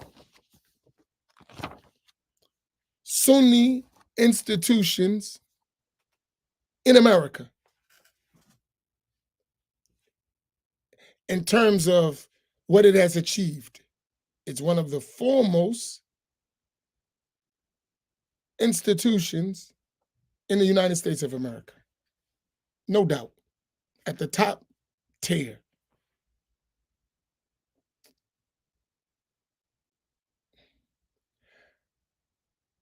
I remember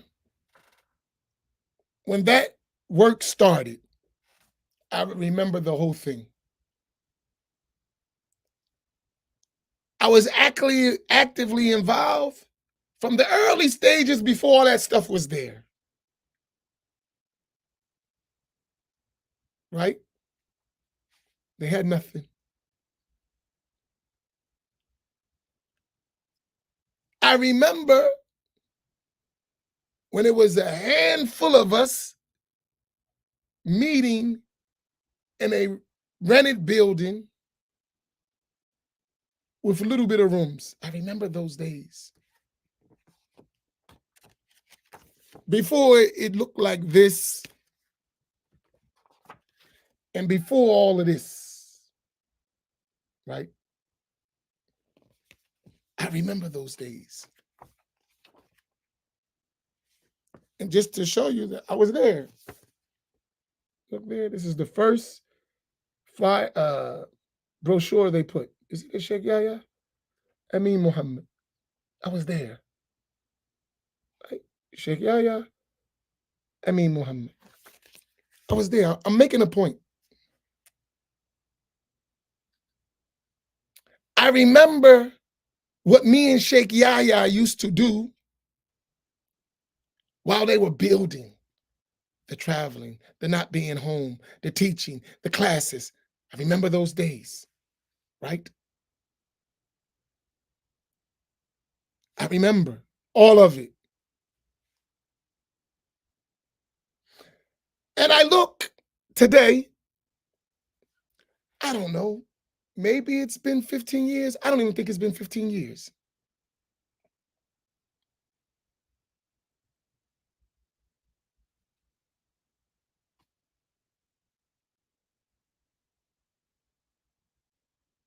Has it been 15 years?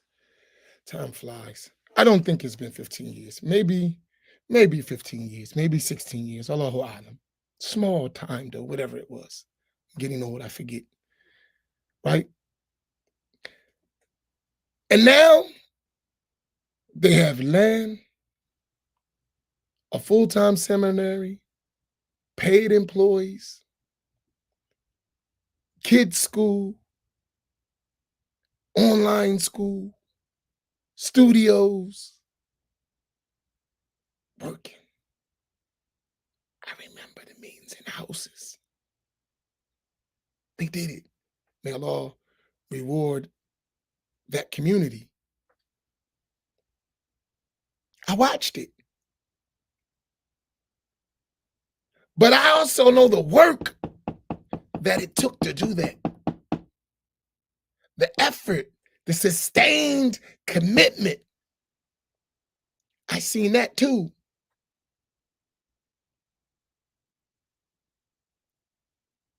And I know what did it. We have way more people with way more talent than they had to do that. I know all the people from the ground. I know them and I love them and they love me. But what I see, what's available to us, if we were committed like they were committed, we could do much more. We have way more resources, way more access, way more everything than they had. And I know what they did, but we could do way more. The difference is they were committed, they stuck together, they followed leadership, and they didn't always agree with leadership, but they follow, they listen, they believe in the vision, and they get the work done. That's the difference. So we'll go to us, wow, look what they got. They started where you at. Same stuff. What are you doing? That's your question. That's your challenge.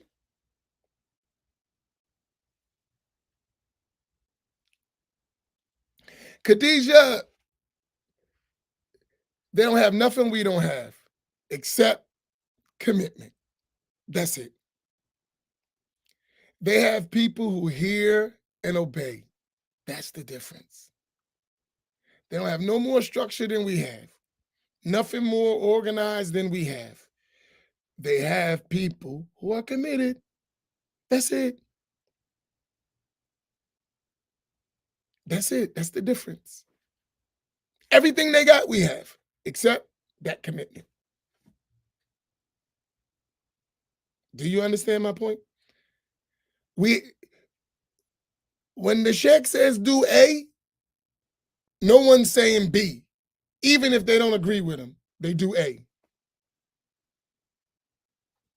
Right? That's it. That's the difference. That's it.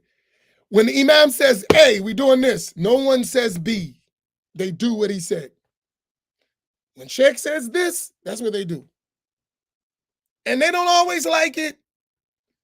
He got the vision. We believe in the vision. And they stick to it and they see the result. Us, we do that. We start talking. We ain't working, but we doing a lot of talking. It's a big difference. And it's manifest difference. That's the way it works though. Right?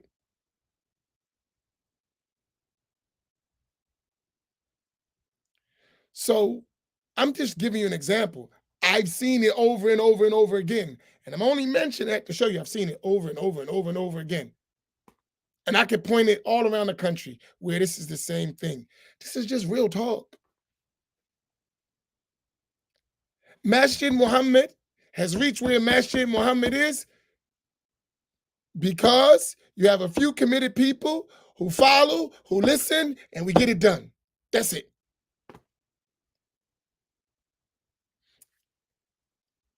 That's why we're where we at. We have a few committed people who hear, listen, and obey, no matter what nobody say. Imam said that, we're doing it. Imam called for that, we're doing it.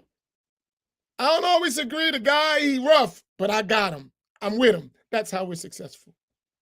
Now, you got to have a vision, yes, but Everybody don't need to know that vision. What you need to do is trust the visionary. That's what you need to know. And that's Imam Siraj's word. If you can't see the vision, trust the visionary. Can we put that up? That's Imam Siraj. I didn't make that up. Imam Siraj said that here in Masjid Muhammad. He said, if you can't see the vision, trust the visionary. Can we put that up? I think that's what we need to learn.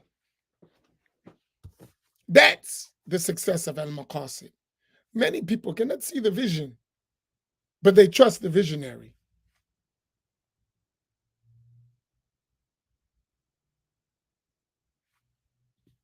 That's what we need. He didn't say, if you can't see the vision, excessively question and challenge the visionary. That's not what he said. If he didn't say, if you can't see the vision, excessively question and challenge the visionary. That's not what he said. If you can't trust the vision, see the vision, trust the visionary. That's it. Simple. That's how it works. It's not complicated. That's a recipe of success.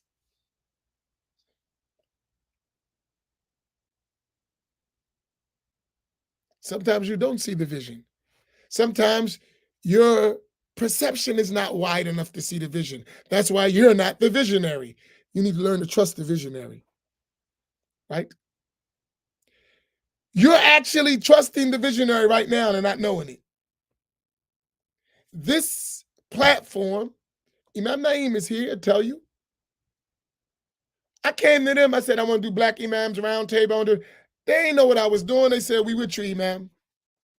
Imam Naeem, am I right or wrong? When I came to y'all about the Black Imams Roundtable, did I give y'all some big, long, laid out plan and this is what we're going to do for the next 20 years? Did I give you all that? Or did I say, I got this idea, it will work, I need y'all to come with me? Imam Naeem, you're here. Which one was it? Was it some big, long, drawn out process? Or you said, I said, I need y'all too. And y'all said, we here with you. Let's go, Imam. Did we get the job done? Did we get the job done? Are we still doing the job? Sometimes you don't have to see the vision. You need to learn to trust the visionary. And you're benefiting from that. Years ago, something I had in my mind, I saw, I knew it could work. All I needed somebody to be committed. They were committed, we got the job done. And I have a deeper vision. We just need someone to see the visionary. That's it.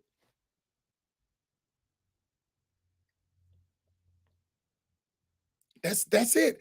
But I'm talking about, this ain't about Amin Muhammad. I'm talking about what we need to do as a community. That's it. Trust me, I've seen a lot. I just happen to see a lot.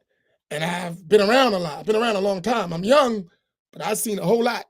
And I know what we need to do. As an our part, there's other elements that need to come in. But we got to do our part to facilitate the other avenues. Do y'all follow my point? Right?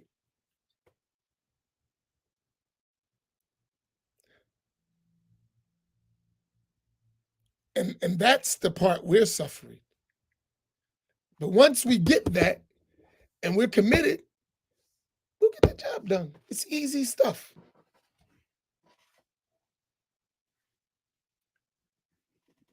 So I gave you the easiest thing, $100 a day for men. So if you can't do $100 a day, you could do the easy stuff, right? You could do $20 a day. You could do $10 a day. You could do $100 a week if you're serious. You could do it. This easy stuff. And we're not talking about just men. We're talking about men and women now, right? Because in those days, we protected the women. The women made sure everything was good at the home front so the men could go out. But now everybody's out. So it should be much more easier because sometimes the women got more income than men. So we really don't have an excuse now to get the job done. And for the little amount we're talking about, it's not a lot of money. It's not.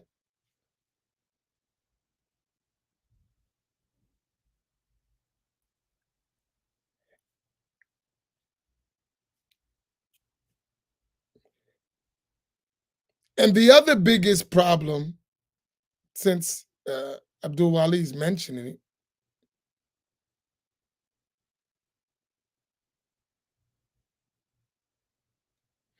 too many of us have our own visions that prevent us from working with the visionary. Too many of us have our own vision that prevents us from working with a visionary.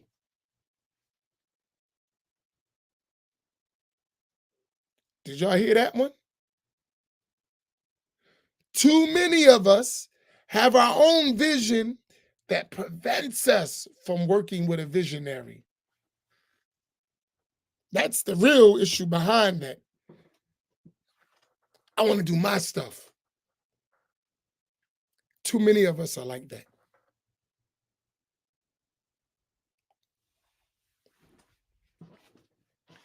Too many of us are like that. And worse than that, we'll undermine the visionary who we know's a visionary to get our vision across, even if we destroy the collective vision. Did you hear what I just said? That's a deeper level. That's a deeper level. And I'm not accusing anyone of anything individually, but that's a mentality that does exist. We'll undermine the visionary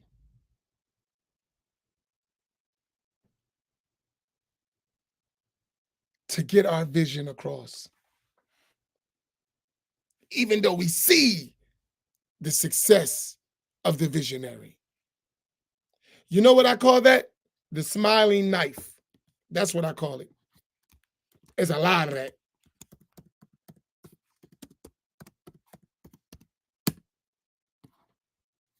That's what I call that.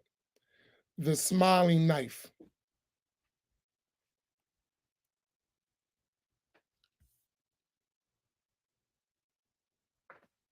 Because they're going to stab you, but they're going to be smiling the whole time they're stabbing you. They're going to kill the visionary, but it's going to be with a smile and the assalamu alaikum wa rahmatullahi ta'ala wa barakatuh.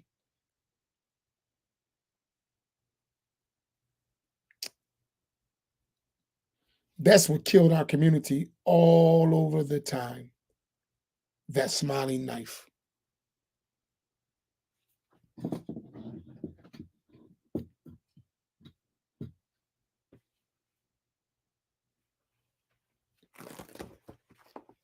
Had it not been for the smiling knife, we probably would achieve most of our objectives.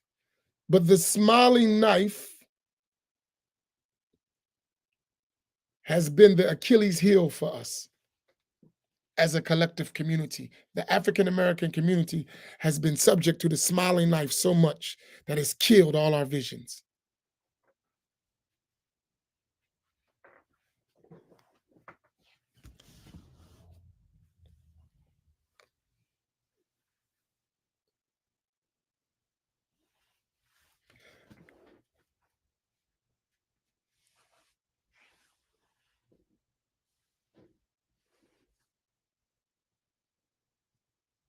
I hear it all the time. Ask Imam Naeem. Imams, if you just sit down and talk to imams, any black imam, he could tell you about the smiling knife syndrome. Because that's the one that kills us the most. I liken it to the saying of Sayyiduna Ali, radiyallahu ta'ala anhu. When they said to Ali, radiyallahu ta'ala anhu, wa karamallahu wajhah, they said to him,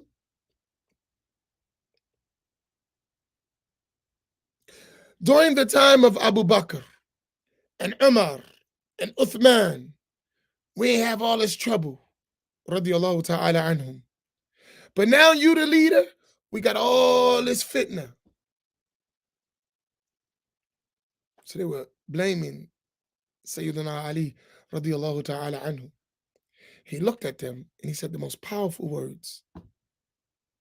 He said, Abu Bakr, Umar, and Uthman radiallahu ta'ala anhum had men like me, and I have men like you. Whew, that's deep. That thing has so many layers, especially in our reality.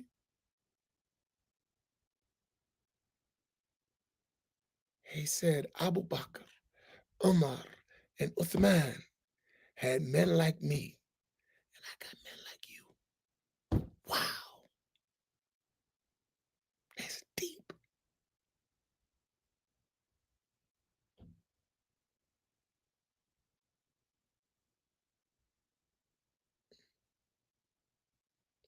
And I can say that in our context. That's what I be wanting to say to people among us.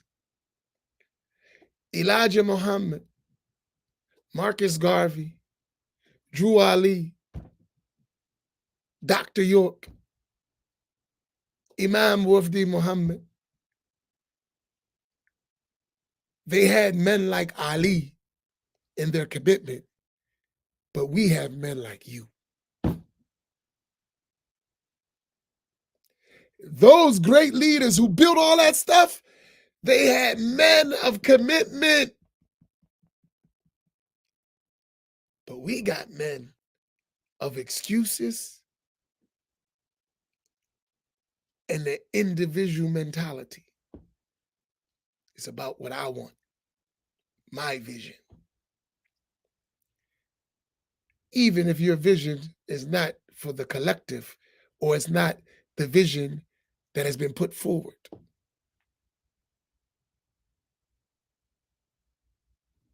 If y'all understand my point. And this is not an accusation to anyone or to accuse. It's just realities that we face. These are all struggles.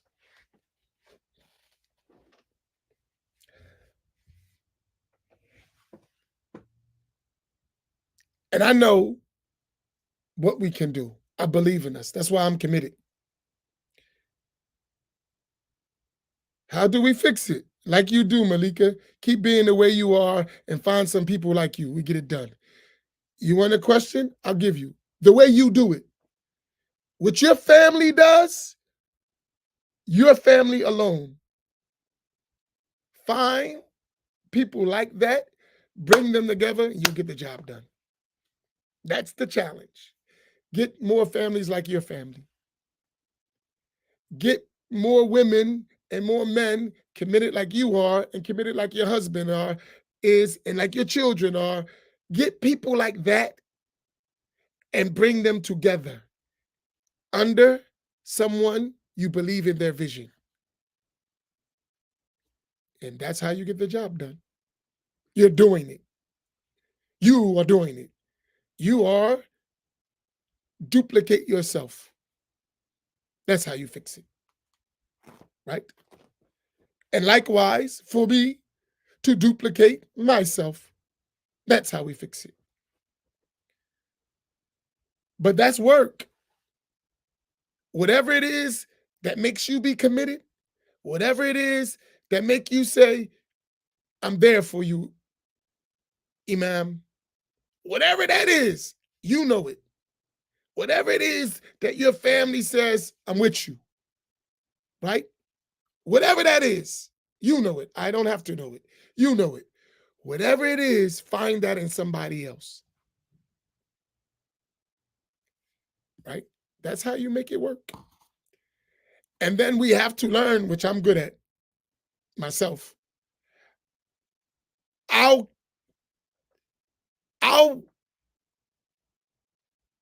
drag you while you're pulling away, but I won't let me dragging you stop me from the work I have to do. But I won't leave you behind. Right?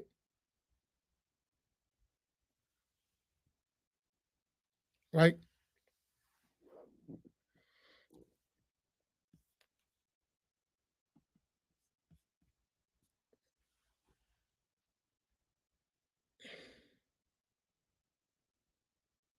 That's it,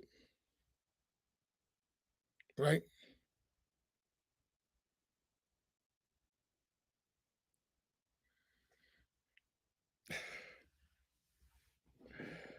And listen, it's not hard.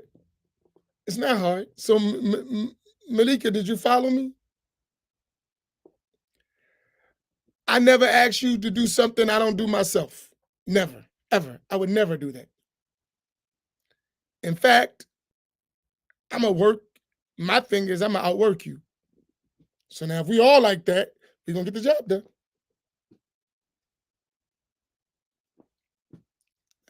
I'm not gonna sit around and let you outwork me. I'm not gonna do it.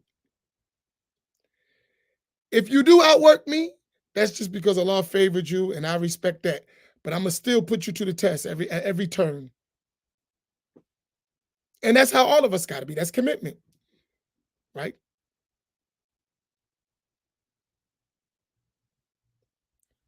We in a race for good, and I'm not trying to burn out before we reach the finish line.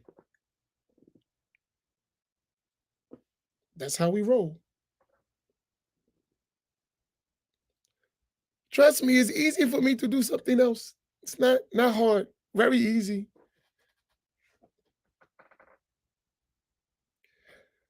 But I couldn't think of a work more honorable than doing the work that we do. For me, I don't think anything's more honorable that I can imagine than what we're doing. I just believe we got to do more and be better. That's it. And we have to be willing to break ourselves to get it done. That's my feeling. I think we're worth it.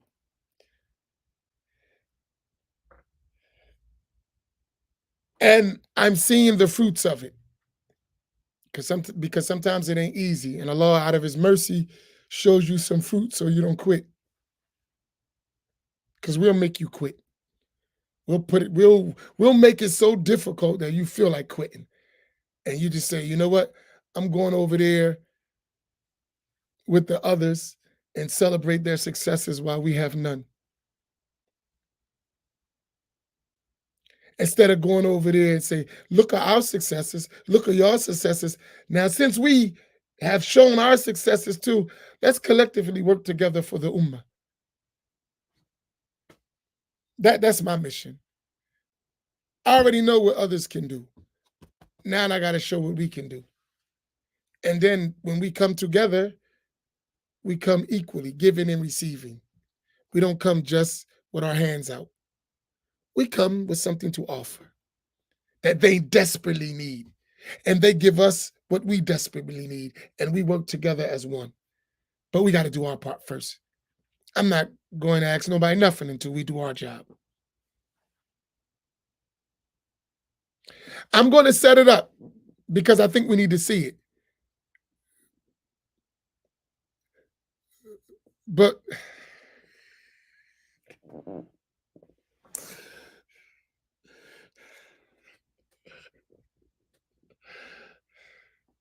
I'll leave that one out. I'm going to set it up, inshallah, soon. But it's going to take a collective bargaining agreement. Oh, la ilaha illallah. Inshallah, I'm going to set it up.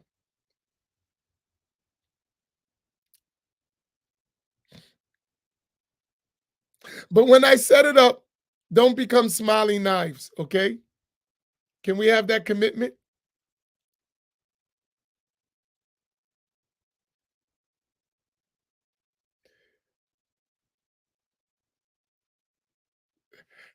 You called it, right? You called it, right, Malika? I ain't say it. See, that's how we get it done, Malika, right?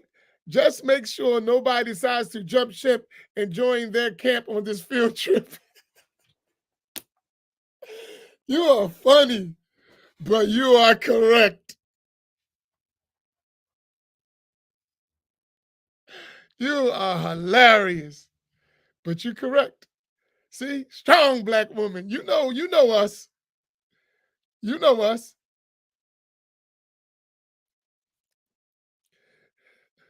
That's called the smiling knife. Oh my goodness. You are funny. But you are right. You are correct. She understands our psychology. You know us. We a trip. You are so funny, man. That's hilarious.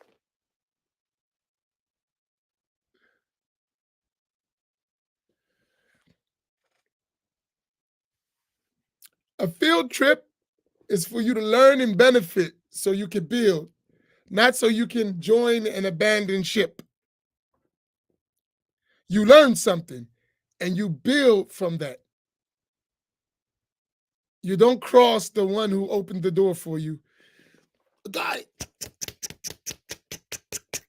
is he dead yet? No, wait a minute. Yeah, boss. See, I was doing it right now.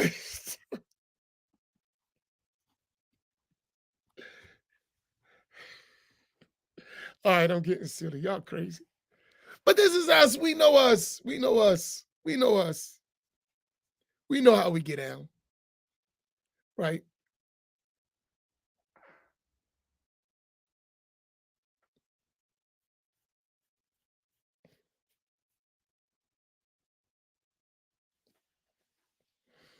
So mail on, make it easy. But I'm going to set it up. In fact, I'm going to work on it today because it's going to take a lot of things because we can't interrupt their work and we can't interrupt their mission.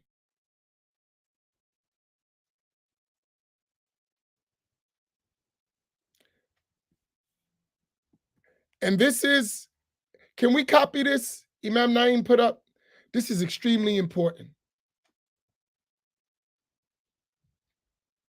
This is extremely important. Can we copy that?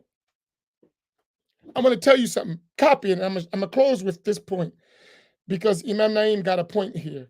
I mean, I said it, but him highlighting is a point. Can we copy that?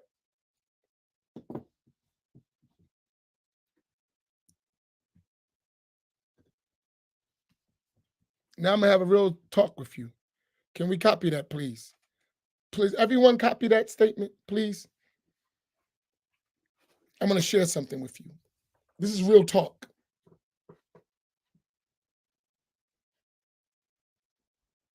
Could everyone, don't put, like, let's copy that point because I want to leave with that thought. Can we all put it up? There's a lot of us in here. Come on, why don't y'all get involved?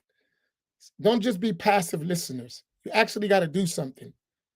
If I can't get you to copy and paste, how am I going to get you to build anything?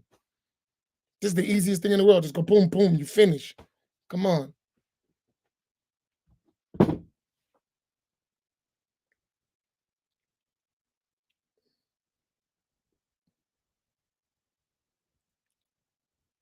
Let me tell you something about people,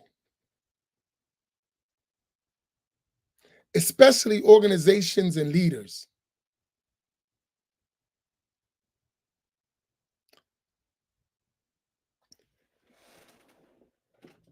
They always look and pay attention to disloyalty. To disloyalty.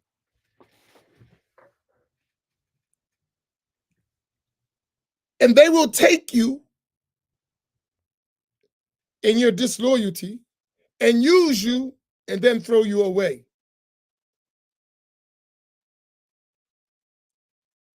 They will take you in your and with your disloyalty, use you and throw you away. They will never forget that you're not trustworthy. You're disloyal because they remember who opened the door for you and they watch you cross them. They won't, they'll never trust you. They'll use you, but they'll never trust you because they watched you come through the door and then be a smiling knife. They will never forget that. If you crossed your imam, the one who opened that door for you, It's only a matter of time. If I position you enough, you'll cross me too. Do you understand that? They won't forget that. So this is important. I've seen that so many times.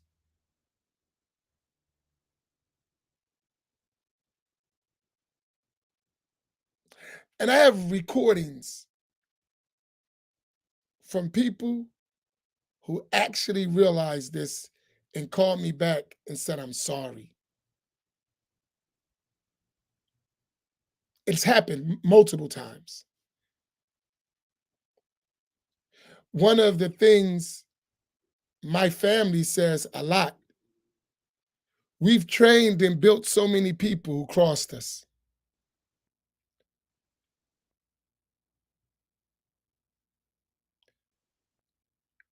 To the point, they'd be like, why we keep sacrificing for them? And the thing I tell them is, listen, people got to learn. We are rough people. They wouldn't be where they're at if we didn't open the doors. But as soon as the doors open, they sometimes cross the same person who opened all those doors for them. And then later on, they'll come back saying, I'm sorry, because when they thought that those people that they were linked to by crossing the one who opened the door says, no, no, no, no, no, that's where it stops. They learn. This is a serious lesson. You need to listen to this whole thing, get beyond your stuff, and really, really, really listen to what I've said today. Try to empty your cup, empty all that stuff you got in there, and just really focus on what I'm trying to tell you. And it will help you, even if you're doing your own stuff. You'll learn something. Even if you ain't joining our collective vision, you got your own vision, you'll learn something. You'll learn something. You don't have to, I'm saying, am I telling you what I'm telling you so that we can work under the vision that I have? Of course. Of course. You wouldn't be here if you didn't have some level of trust of the vision I have, because I'm the one doing it. You wouldn't be here. Some of you been here for years. Some of you spent money. Some of you have helped. Some of you seen the results. Some of you are committed. So I am talking to you. Yes, of course I am. But in general, I want to see us win. I have a vision, trust me. And a lot of people believe in my vision. But my vision is when I'm gone, I'm thinking about when I'm long gone, I'm dead. That we did something that doesn't fail never again. That's in my mind. Hence, since you want to help, that's what this is about. This conference, and this ain't the first one we've done, it's another level of it. Coming up July 11th,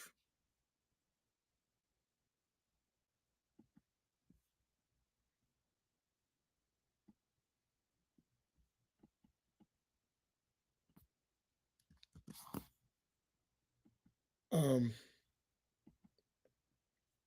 let me change this. You want to help? Make sure you're at this conference. That's one way, not the only way. But we need a minimum of at least 500 people. If you can't come,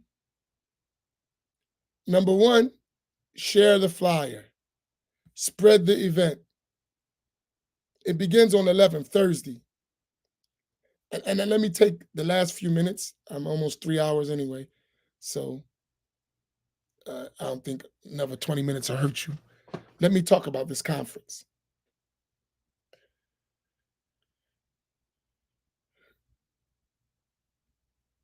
This would be, I think, the sixth or maybe the seventh conference like this, or the African American Islamic Summit. It's been like 5 or 6 of those, and we're moving. It's a hard work, but we've made progress every year. The flyer is there. Let me make sure. 1 second.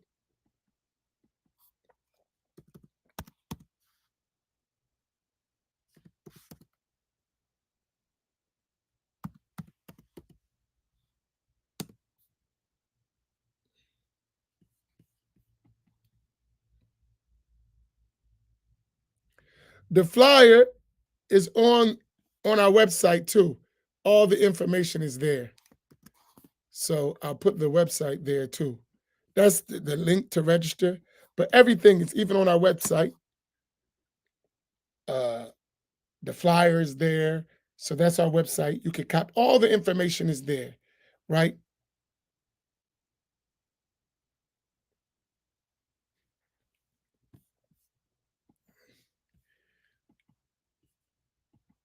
Uh,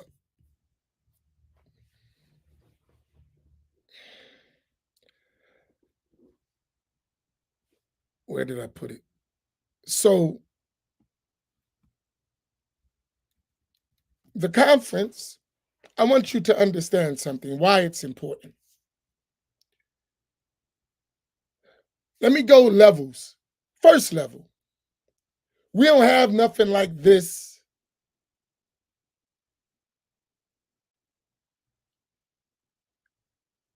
with all of this group of minds and experiences and levels and knowledge base collectively. We don't have it. Usually, when we gather, it is specifically to one thought pattern, one ideology, which is sometimes good, but it doesn't cover our broad spectrum of needs and concerns. So that's what makes, and African Americans, that's what makes this conferences kind of unique. That's one. The broad spectrum of experience, knowledge, and resources. You cover all that together and put it in one gathering, you produce a lot. Even the connections. That's how, because we've done it. That's one aspect. Who's a good writer quick? Jennifer, where you at? You type quick. Or somebody who types quick, type these points. So point one is the broad spectrum of experience, knowledge, and resources in the Black Muslim community. That's one main reason for this conference. Bringing all that together, that's number one. Who's the fast typer? I'm not. I don't know how to type.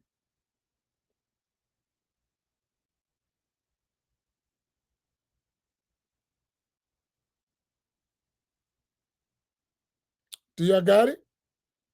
So that's number one. Number two, okay, so that's number one. So Malika, just follow. So that's one in the conference. So let's deal with number one. Experience. If you look at the first first four pictures, Imam Siraj Wahaj, Imam Zaid Shakir, Imam Talib Rashid, and Dr. Issam Bagby. Just take those four. All of them have been in the struggle of African American Muslims for at least 50 years or more. Not only in the struggle, but in leadership positions in the struggle. So these are our elders. All of them are 70 and above.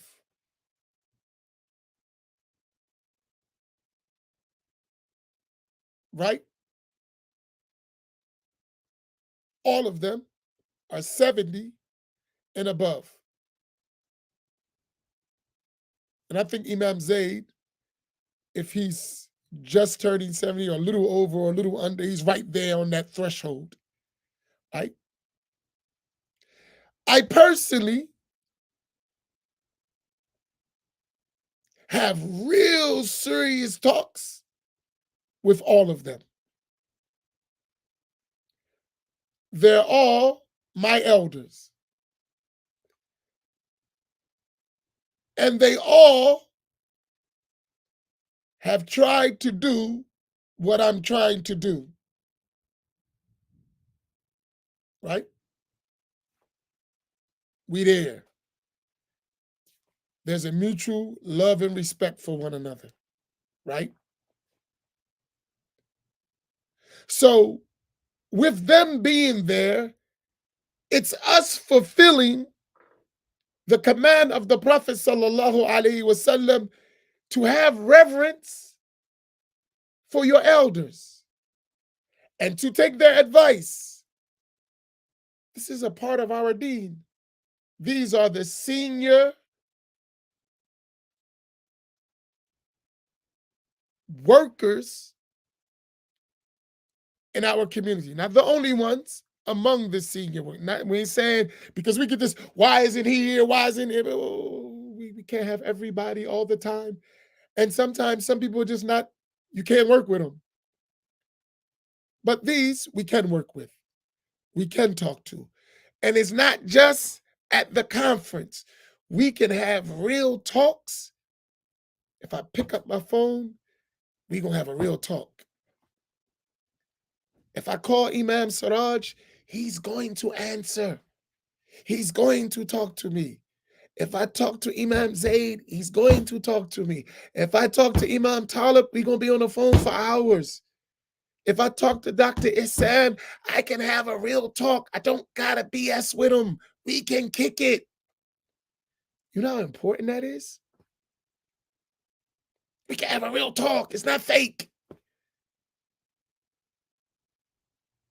You know how important that is? To have that access? That's one.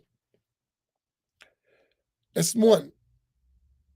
So if the conference was just for that purpose, to get 50 years of experience and involvement and movements in the Black community, if that was it, that's sufficient.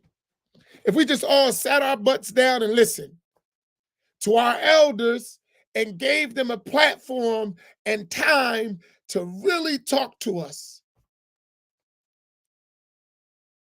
our assets, our liabilities, our obstacles, our challenges, our potential from their experience, that is invaluable if we knew. So take your ego out, young buck. Sit down and listen. Let the elders tell you something. Maybe you won't make the same mistake. Or maybe you'll expand on the good things because you got the opportunity to hear what it took, how it works. So you don't do the same things over and over again. You have that. So that's if it was just for that, but that's not it. That's just one aspect, right? Number two,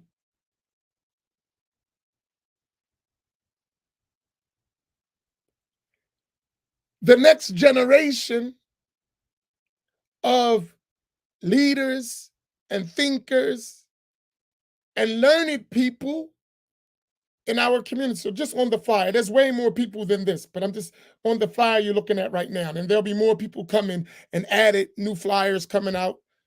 There's coming, trust me. So you got Imam Dawood Walid, Sheikh Aisha Prime, and Dr. Bilal Ware.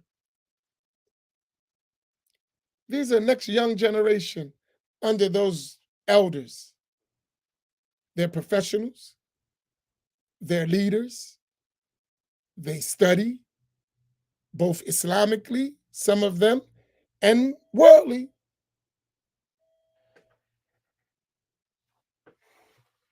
Hold on one second.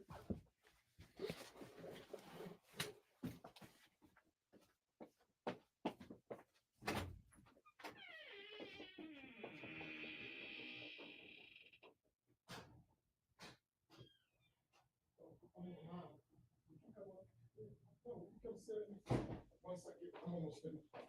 Give me a minute. Right?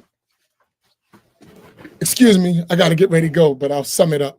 So if you take those, so that's the next generation. So you got the 70s, and now you're talking about early 50s, late 40s. So there's like a 20-year gap. But that's a generation of people who are actively involved right now in positions of influence. And they have a concern for the Black Muslim community. So you're talking about now, how do we transition from the experience of our elders to our on the ground practical reality, what we're facing right now? And how do you use what you have right now to further the work that preceded you? But having the opportunity in real time to examine both approaches and work them out for succeeding generations. That's what you do at the conference. That's the focus you got. Now we're getting a picture of our past and our present to prepare for our future. And then having our future present that can benefit from what is happening right now, what happened in the fourth, and have the opportunity to see how it all meshes. That's extremely important in all aspects of our challenges, right? Are y'all following me? Are y'all following me? I'm talking about building. But have people who are brave enough, courageous enough, thoughtful enough to realize that the Black Muslim experience counts and it is important and it needs to be focused on. That's very important. But you need people who got that kind of courage, has that kind of vision, and is not intimidated to really, really have that conversation, right?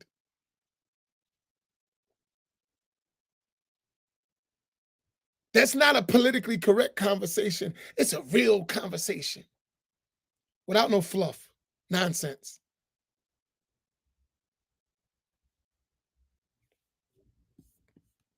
Do y'all follow me?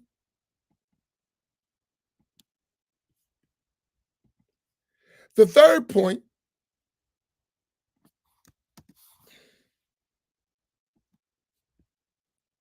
is to actively engage and set up, because this is the hardest part of it. for the post work of such a gathering. That's the hard part. To actively work together, right, for the post work. Once we gather, once we get all these thoughts, now how do we actively do what's after that? Collectively, not individually. So that's 3 points. For me, I'm talking about me, there is no price for that work. I don't care what it costs. I'm talking about me, from my side. Whatever it costs for me to have that, I'll pay. And money don't mean nothing for that. For me, those 3 points, to have that opportunity, to provide that for my own children, to see that, my children, my little boys and girls, to look at that and to see generational leadership and activity available, man, there's nothing I wouldn't pay for that. Period. That's me. I'm speaking for myself.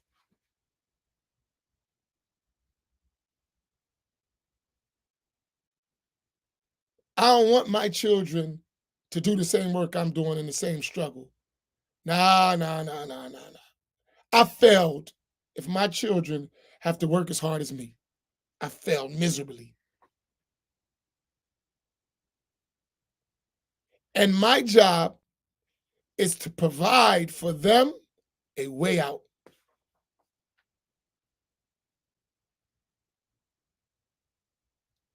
And Allah facilitated a way for us to open the door. Allah facilitated. Allah made it easy for us to do that. Because you looking at this conference, man, the logistics to do this stuff, the price it costs to do this stuff, the sacrifice it costs to do this stuff,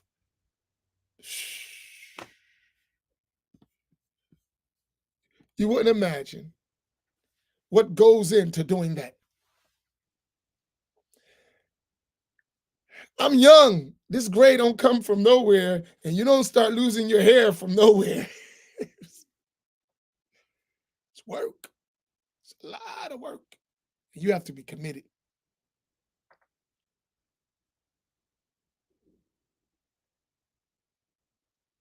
And you have to be so committed that even if you reach one, it's worth it.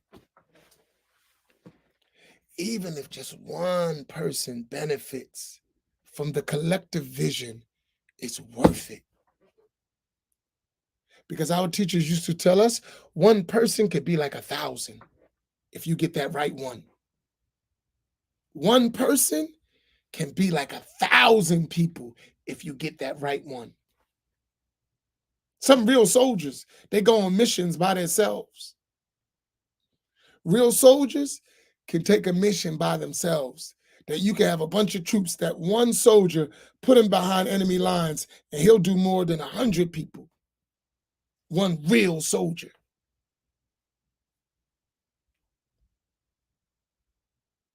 Really. If you know anything about military, and then you have military experience, when you see all them soldiers going on the ground, the war already was won. They already sent in the special troops, the special ops to handle business. They just come in after the stuff is already done, just to secure what the work was really done. The work had already happened. They was already in there. They already did. The real soldiers went in and did the work. These are support. Even though there's the lights and all the cameras on them, the real work, the real activity was already set in with the troops, with the special forces. And not everyone's going to be in that group. Do you get my point? Not everyone's going to be in that group. But you still need those people to come clean up and do the stuff, finish up, secure the stuff. But the real work,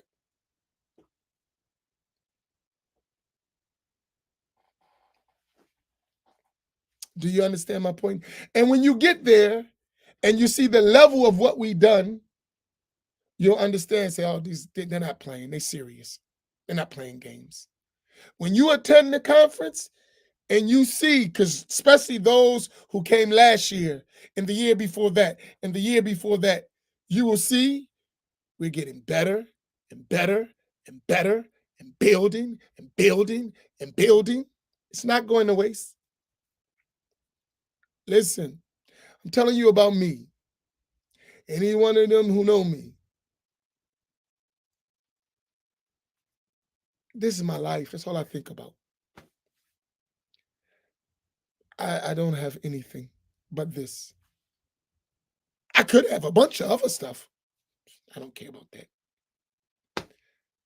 For me, this is the most important thing in my life, building our stuff, leaving a legacy that our community will grow for the next 1,000 years. That's all I think about. I don't think about nothing else. And I live my life like that. It's a painful life. It most people can't handle it. It puts a lot of pressure on friends and family. They suffer just like me. But I believe in us. I believe we can do it. And once we get a critical mass, forget about it. Ball game is a wrap. You know what that critical mass for us in the street, we used to call that the connect. Critical mass.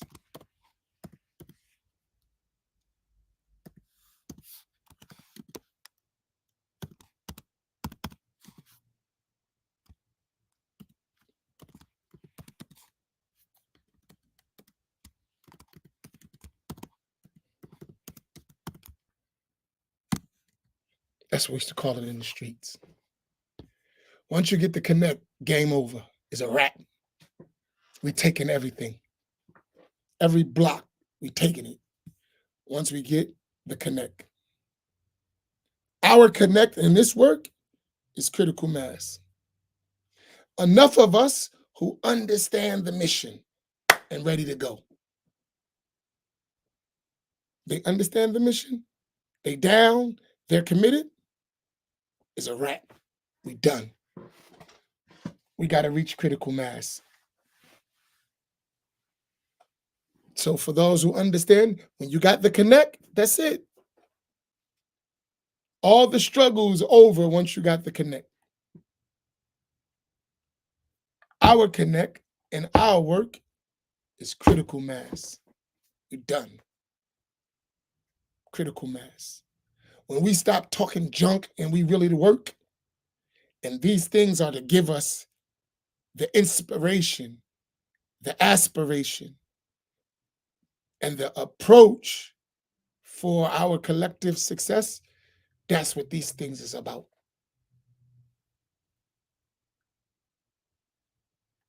You'll see, it'll happen. And trust me,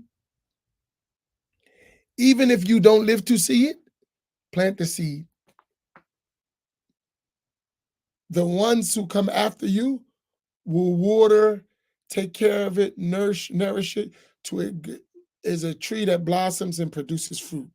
Don't be so selfish not to plant the seed. Don't be so selfish that you don't plant the seed because you're not going to be able to eat the fruit. That's selfish.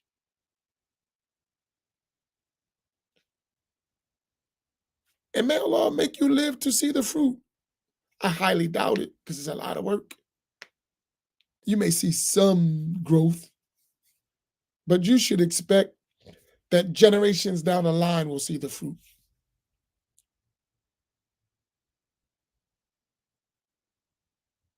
So, as I ask you, in this context, some of you don't have money. You have a computer, you have a phone, You could share the flyer. You could spread the word. You could talk people. I gave you talking points to understand its importance. You could spread that. You could share that, right? Some of you don't have the time. You can't come, but you have the money. You can sponsor someone else who would get the message. You could do that. You can sponsor a few people. Some of you got that kind of money. Some of you can contribute to bring down the costs because the cost of this is tens of thousands of dollars and not the low tens of thousands of dollars, the high tens of thousands of dollars. We just like events. We don't realize what it takes to put on these type of things. But you can do your part. And some of you can actually attend and pay attention and network and benefit, even for your own self, because you're going to be around a bunch of resources in our community. Use them. Sit down, meet, talk, uh, network, do your thing. That's what it's for. And at these events, this ain't no celebrity contest. Every single one of those speakers are accessible. We on the ground. We're not, you know, no, it ain't that kind of party. We together as a family. And everyone knows that about me. No big eyes, no little U's, just a collective us. Man, you might be a big guy somewhere else. When you come here, we all brothers and sisters and family. We're going to respect you, but we're not going to isolate you from our people. You're going to intermix with our people as we are. And everyone who's been to a summit knows that's how we roll. No big eyes and little U's and, nah, nah, nah, nah. Face to face, on the ground. Let's do it. So may Allah make it easy. And let's get the job done. So the hotel information is there. The hotel is extremely discounted. So I would go lock that in right away because in this area in July, oh my goodness, hotel rooms, even the hotel that is just, the trailer tractor, the trailer joint is going to be $1,000. So we got these rooms for the whole thing for 600, maybe $25, 610, something like that for all the days.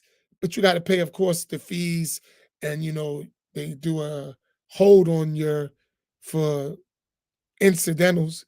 But the actual cost at the end of it is only like $625, and is at the site of the convention, right? So you're right there. You can just come down from your hotel and you're right at the site. We have free parking that we pay for right at the convention. So it's free parking. You don't have to worry about that. They got a whole lot just for us. So, we're doing the best we can, right? But we need critical mass. And this is how we get critical mass, because we gather each other, and we see what we have. We talk to each other. It's different from watching me online.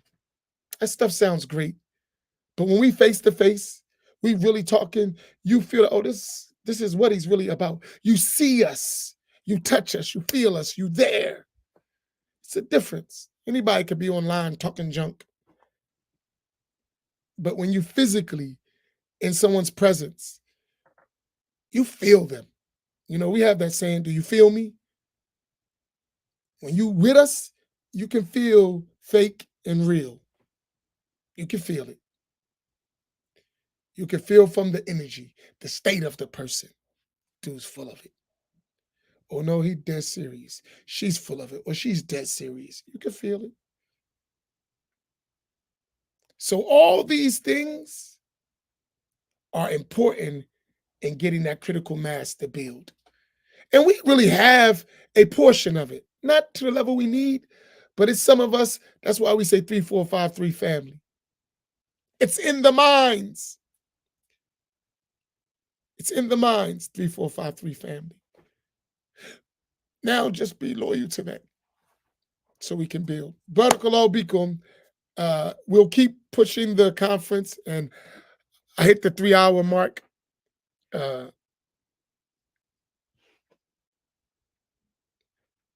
uh,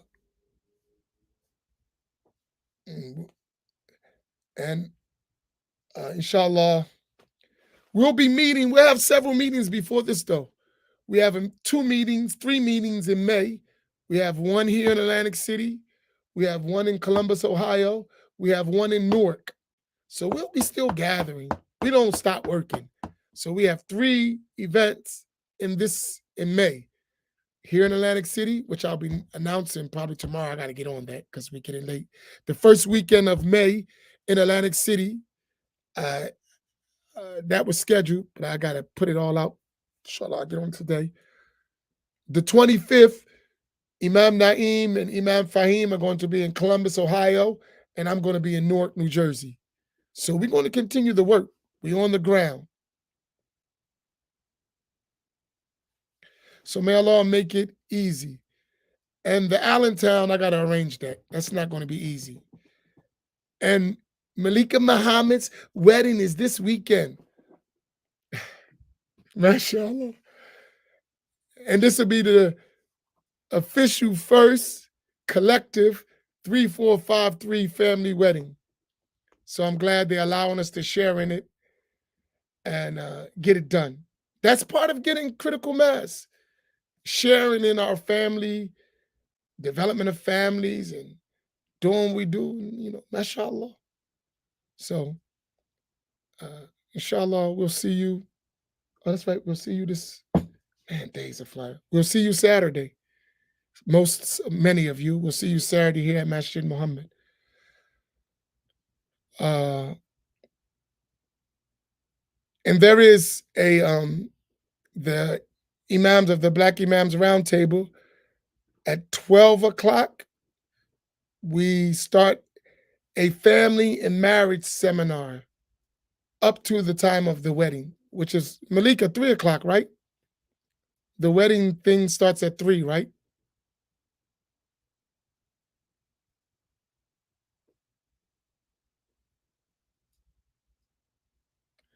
So at 12, we'll gather all about marriage and family with the Imams of the Black Imams Roundtable.